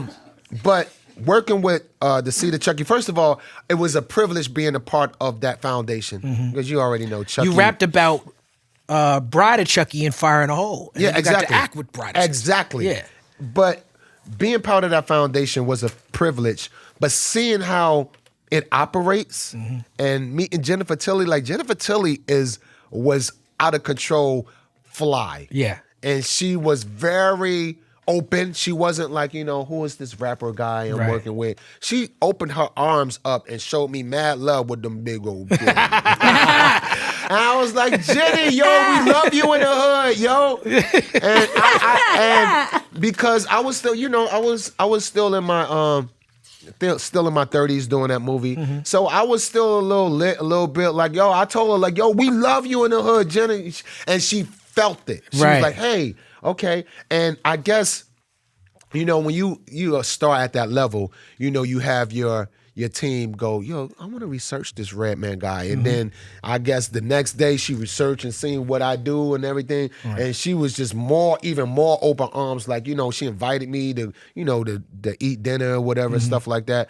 But working on a movie and being part of that was just showing my career where it was going. I was like, wow, I'm actually doing a movie with Chucky. This is a childhood entity that everyone respect. And when I seen the little Chucky dolls and the Bride of Chucky, they were about that height. I know y'all can't see it, but they was about this height. But the machinery that came from in the back of them, to how they operate, to making the eyebrows move, they had at least like 6 to 8 people working on one Chucky doll. Wow. That means one person had to work the eyebrows, one person worked the mouth, one person worked the arms, and they all had to be coordinated to get that sense of feeling of a natural person. Right. Like if a natural person raised their eyebrows, how would their mouth be? So they all had to be coordinated on each movement.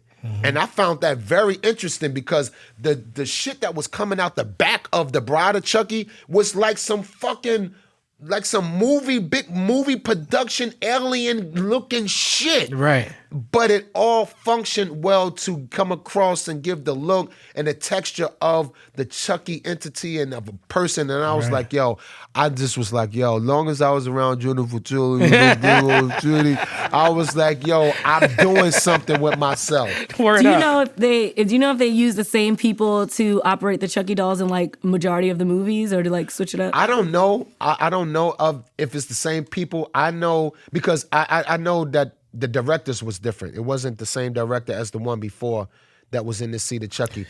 And the Chucky kid, he even had a gang of shit coming at him too in the back. But I was a little funny about the Chucky kid. I was like, yo, this is like a gay Chucky doll or some shit like that?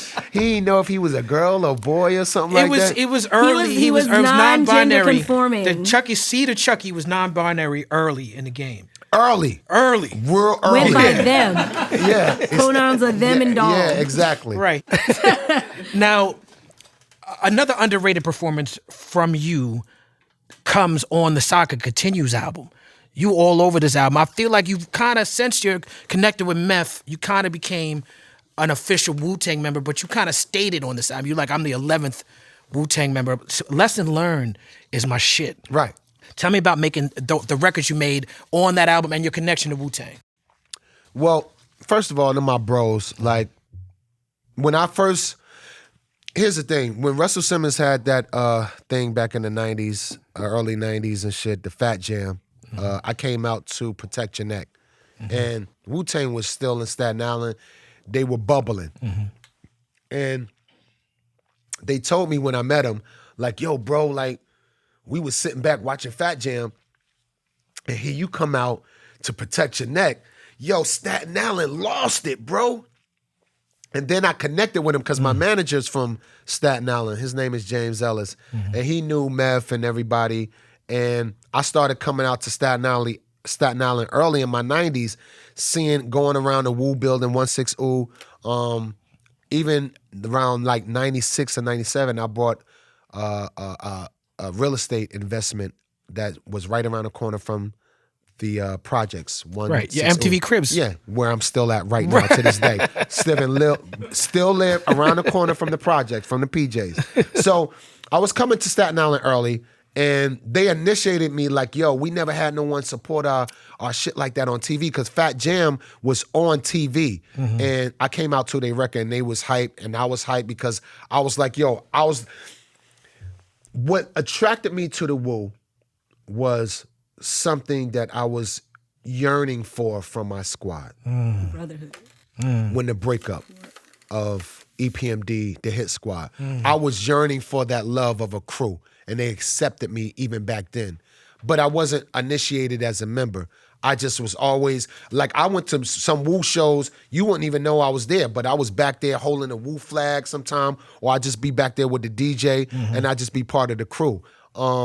But later, as we grew as the Red and Meth entity, I was initiated more. I started getting more familiar with how they move. And this is starting like early 90s, bro, into now where I'm 11th member. Like Meth initiated me as an 11th member. I think maybe like right in the early 2000s, like, fuck that nigga, you Wu, nigga. Like, yeah. you be supporting the Wu just as much as anybody from Staten Island do, or any of the crew members do. And I'm like, yo, whatever, bro, whatever you need me as, I'm here, bro. So working with The Saga Continues, produced by my boy Allah Mathematics, shout out to him. To the guy.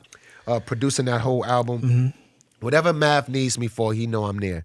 He said, yo, I'm doing a whole Wu album. I'm like, yo, you doing the whole, he's like, I'm doing the whole Wu album. I want you a part of it. So I was like, first there, early.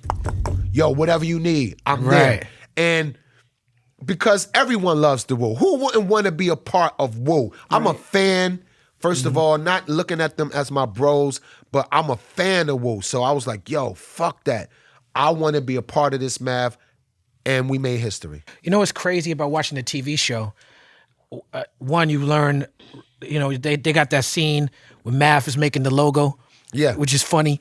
But when watching the TV show, it hit me in the head that RZA was listening to Posse records, Scenario, Headbanger, and was like, that's the energy, because it's dope when you have one MC or two MCs, but when you have, that creates an excitement. And I feel like part of the creation in RZA's mind about the Wu was based on Headbanger, which is crazy that you say you wanted that from your crew. Well, y'all was arguing on a set of Headbanger, inspiring a young RZA. Exactly. You know what I'm saying? And that's what I was missing. That's what I was missing. And being on the road with them was like, yo, damn, man, this is how the Hit Squad should have been to this day. But you live and you learn. That's right. So I was on your Instagram. I work out in the gym a lot. You work out in the gym a lot, but you are on another level. Like, I seen you with the bench hanging up and doing all types of stuff. So what is your workout regimen, and why is it so important to you? I don't have a regimen. I'm just a park dude. Like, you know, a lot of guys are in the gym throwing up weights and shit and all that testosterone. I don't like being around that shit. I like being in the park in my hood on the bars. I'm a bar dude. Yeah. I like calisthenics. I like pull-ups. I like push-ups. I like dips. Shout out to my boy Hannibal King. Shout out to you know, everyone that do pull-ups. You know, my twins cousin L. Shout out to L. Lonnie, you already know what's good, bro. Lonnie was the first guy to show me how to do my pull-ups. Twins cousin. So shout out to L. And ever since then, I never stopped. You should be able to pull your own body weight up. Dudes like Hannibal King, if you don't know about Hannibal, look him up. He is ripped, and he's the guy that know how to hold himself on the side. Like, you know, hold a pole and then stick his feet out. But not only does that, he spins like a propeller, holding himself like twice. Like a pole. That is extremely fucking hard to hold on a pole and hold your body out sideways and then spin like a propeller. Yes. His name is Hannibal King. Like, he's like my inspiration to really just stay fit and to go hard on the pull-up bars and learn more, because you can get ripped just on bars. Facts. You don't need weight and you don't need supplement. Like, I don't take supplements. I don't do anything, which I should, like, on certain things, but I don't take any supplements. I just count on me being in the park, breathing fresh air, and being on those bars. And I think your health is your wealth. Yes. You don't want to wait till you get to your late 40s or your mid 40s to start working out in your 50s, because that weight is harder to lose at that age. So I made sure, like, after Muddy Waters, that during Muddy Waters that I started implementing help, because I was like the artist. I still had the young baby fat body and shit. Like, I still was chubby as hell on my first album and second album. And it wasn't until Muddy Waters where I started slimming down. I think you even rapped about getting chubby. Yeah, and I still had the baby fat and shit. I still had the chubby cheeks and shit and all that. And I was like, nah, I want to start looking fit. So fitness is definitely a great regimen. I don't really have a regimen that I follow every day, but I do know that what you eat and your diet is most important out of anything. You can work out all week, but if your diet ain't on point, you're not going to see results.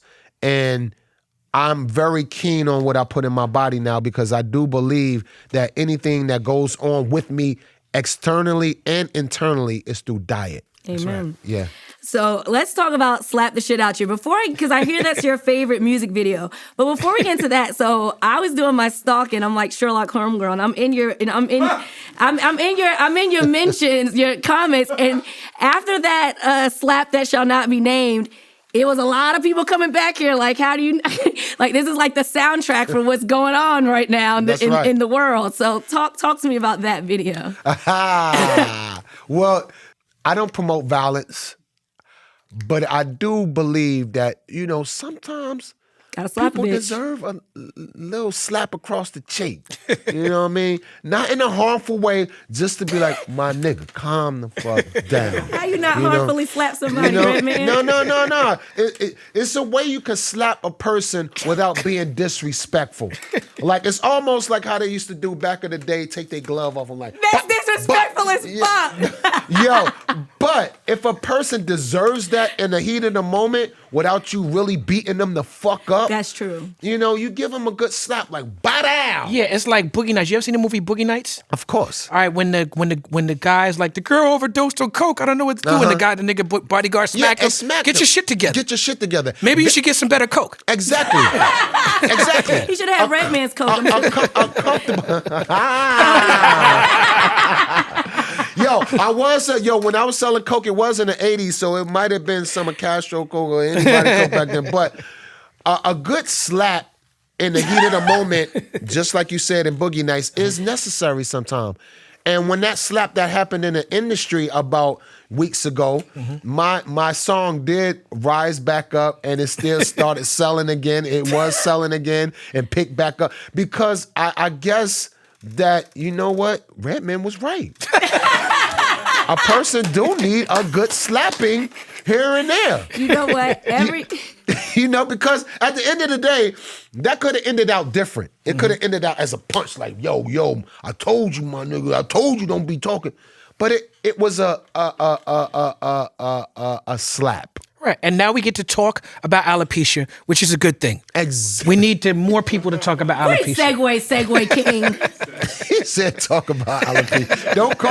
Don't have Will roll up on me, bro. Wait, we have friends with alopecia. We take it very seriously here. I got a niecey with alopecia as well, and she gets down about it because she's very pretty. Shout out to my niecey Nene L. She gets down about it sometimes, and I'm trying to, and I tell her all the time, I'll be like, listen, Niecy, change your diet. Everything, I believe, I don't give a fuck what it is, man. Like, if you just gotta research, talk to people who's knowledgeable about your condition. Don't be afraid. But everything is through your fucking diet. And I don't mean just food. It's what you're doing. If you're smoking, it's your diet has something to do with the energy you take in from people, the talking, the communication. That's a diet. That is diet. That's right. Everything that you absorb energy-wise, everything consume exactly is a diet. So stop a lot of things. If anyone is going through anything, I would say stop a lot of the things you're doing and start all over. Far as your food, far as what you absorb from people, your energy, your surroundings, your circle, and step out of it and start from each food, each talk, each convo, and start all over. And you will see change, definitely. The thing, and thank you for your time, Reggie. The thing that I'm getting the most from this interview, and I knew I was going to get a lot of it, but just the growth, because I come from an era where Redman's music, for all the best reasons, was the most dangerous thing you could have. You know what I'm saying? It was like, it felt dangerous.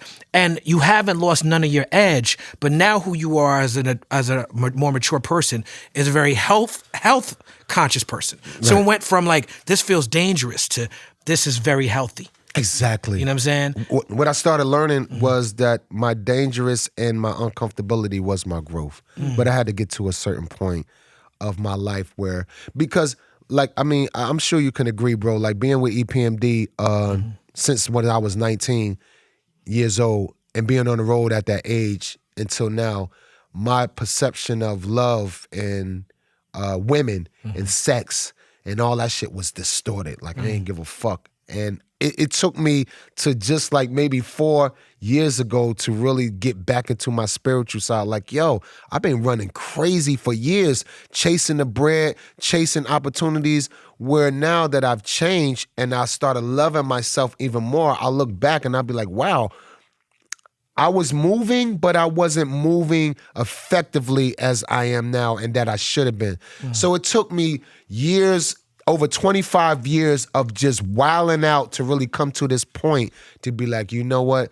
I want to start affecting the people more, not just through music, not just through my rhymes, but I want people to see the God in me. Like, yo, I love his vibe. Yes. Fuck the music. I love the way he move. I can feel his energy wanting to help people, because I do. I want to help people, bro. That's right. I want to use my platform to help people. I don't want to just post crazy shit and unwanted shit on my IG and people getting harmed and all that bullshit. I let everyone do that. I want to either post fun.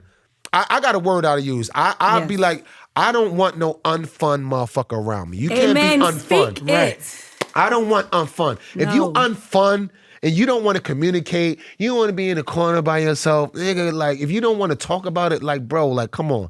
Just keep that away from me. But I want to promote fun, education, and teach people, as I'm learning, that your uncomfortability, what you're going through, is necessary for your growth. That's right. You know? And saying hi to people. Saying fucking hi. Can we Speaking start to people. speaking? That's Can right. we start saying hi? I want to start speaking movement. Yeah, I know a lot of guys fuck it up for women saying hi sometimes because they're being rude and calling women bitches and shit like that. Don't let that affect the rest of the world. You know, keep an open mind. Look at people. When someone, if everyone started doing this, more than doing this, judgmental, we will see a lot of change. And when a person is being aggressive towards me or something like that, I don't immediately say, okay, I have the right to be aggressive back. I go, you know what? This person probably have to wake up every morning and his kid is probably handicapped, or his wife, he just broke up with his wife, or he's going through a body issue that he's been mad about for the last 20 years of his life. So I try to think of why this person is feeling the way they're doing, way they're feeling, why this person have this anger, and I don't just take it as a leeway for me to be angry back. Right. I always just give him like, you know what? Sometimes, if you just sit there and listen to a person, that is the best therapy right there. Yeah. Have you ever noticed when a person is on 10 and they talking and you just listening and then they fuck around and just calm down and shit, and they just be like, yeah, and that's what I meant. And he'd be like, yo, okay, cool. That's therapeutic for them. Heard. And they say, thank you for listening. That's the only thing we need to do. We need to start listening more instead of doing this. Yep. Yeah, I mean, that's a jewel and gem for me because I'd definitely be ready to give them back the same exact energy. Exactly. Me too. But I got to learn sometimes, it's better. The other way is better in a lot of ways. Exactly. Thank you for your time. Your time and energy is so precious. It's so important to us. I got one more question. I heard about this dab roast. Yes. Tell me more about this and your goals for this show and your dream guest. Well, here's the thing. My boy Scott that I work with, me and him been doing work for years. I've been knowing Scott for the last 10 years. And he asked me to be a part of the show, the first season. And we shot my part for the season. And I went to one of his first events that I've been to. My boy Harley in the building. Harley was good. He's the cameraman for that. So he's been here since the first season. And when we shot my part, my episode, I looked back at it while we was watching it at the event, and I was like, this shit is boring as fuck. I told him right there, like, yo, this shit is boring. I said, I don't want this to come out. I told him that I don't want my episode to come out. It was boring. It didn't have any action. It was just typical. A host and me and a gang of the brand and all the brands wanting to get they brand tag in there. It was just typical. I was just like, yo, bro, can I help you with this? Because I'm supporting the cannabis culture. And you my boy, Scott. And Scott is the nicest guy you can ever meet. One thing he know how to do is keep his cool when the chips are down. And first thing he said was, I love it. I love it. Would you be a part? Because his money had tapped out from sponsors and everything, and it wasn't moving, and it was becoming stagnant. First day I jumped on. First day, Scott made the word that Redman is directing the second season of That Roast. Money started coming in. Light started opening. The door started opening. My ideas that I wrote down to change the show, the staff love it. He loved it. We sticking to it. And we're giving it more life of cannabis. Now, the dab roast is, first of all, do you dab? Not particularly. I have before. The dab roast community is humongous. I've seen. And what I noticed is the women dab harder than the men in the dab community. Whoever dab in here, the women go harder than the fucking men. I can see why. Whoa. Sorry, my mind went somewhere else. I feel like because dab is like, correct me if I'm wrong, when you get a dab, that 1 or 2 dabs you take, that's gonna get you high and last.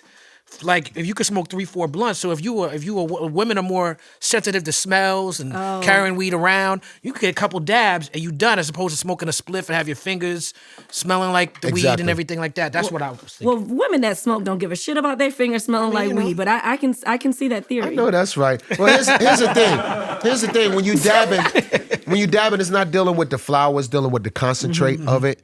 And on the East Coast where we from, bro, anything that deals with a torch and the glass, it looks a certain crackish. It looks crackish. So dabbing is not big on the East Coast, right? Or anywhere else, like far as like the South or whatever. But Cali in this area and the West Coast, dabbing is humongous, and I want to be able to bridge. I like bridging. Whatever I do, I like doing it big, but I also like bridging the gap on things and educating. And me becoming a part of the show gave more light to the education of the cannabis culture, not just dabbing. So in other words, long story short, Scott loved the idea that I brought to the table, the look I want for the show, And we got the Dad Roast, where we will be interviewing political figures, sports figures, activists, hip hop figures, whoever want to be a part of the show that dabs. We get it in. Like we doing Jeremy Piven next week, and we just did Be Real yesterday. So it's really that's a dab master right there. What? And at the end of the day, the show is about culture of cannabis, dabbing as well, the flower, and the education of this cannabis industry. No doubt. Ladies and gentlemen, give it up for Reggie Noble, Funk Doctor Spock, Redman in the place to be, People's Party. Y'all holla at me on the IG too. I'm on Redman Gilla IG. Redman Gilla on the IG. And follow the blue check. Don't go to the fake pages. Make sure you follow the blue check. That's right. On Twitter, at The Real Redman. And I got Muddy Waters dropping this summer. Please stay tuned on that. Riverton Entertainment, Empire Records, Gilla House Records. I'm dropping music this summer. And check out what we're doing on NCP, like NCP National Cannabis Party, www.nationalcannabisparty.org. And you can check out what we're doing on the Dad Roast at the Dad Roast, THE Dad Roast on the IG. Yes, indeed. Give it up. Absolutely. Thank you.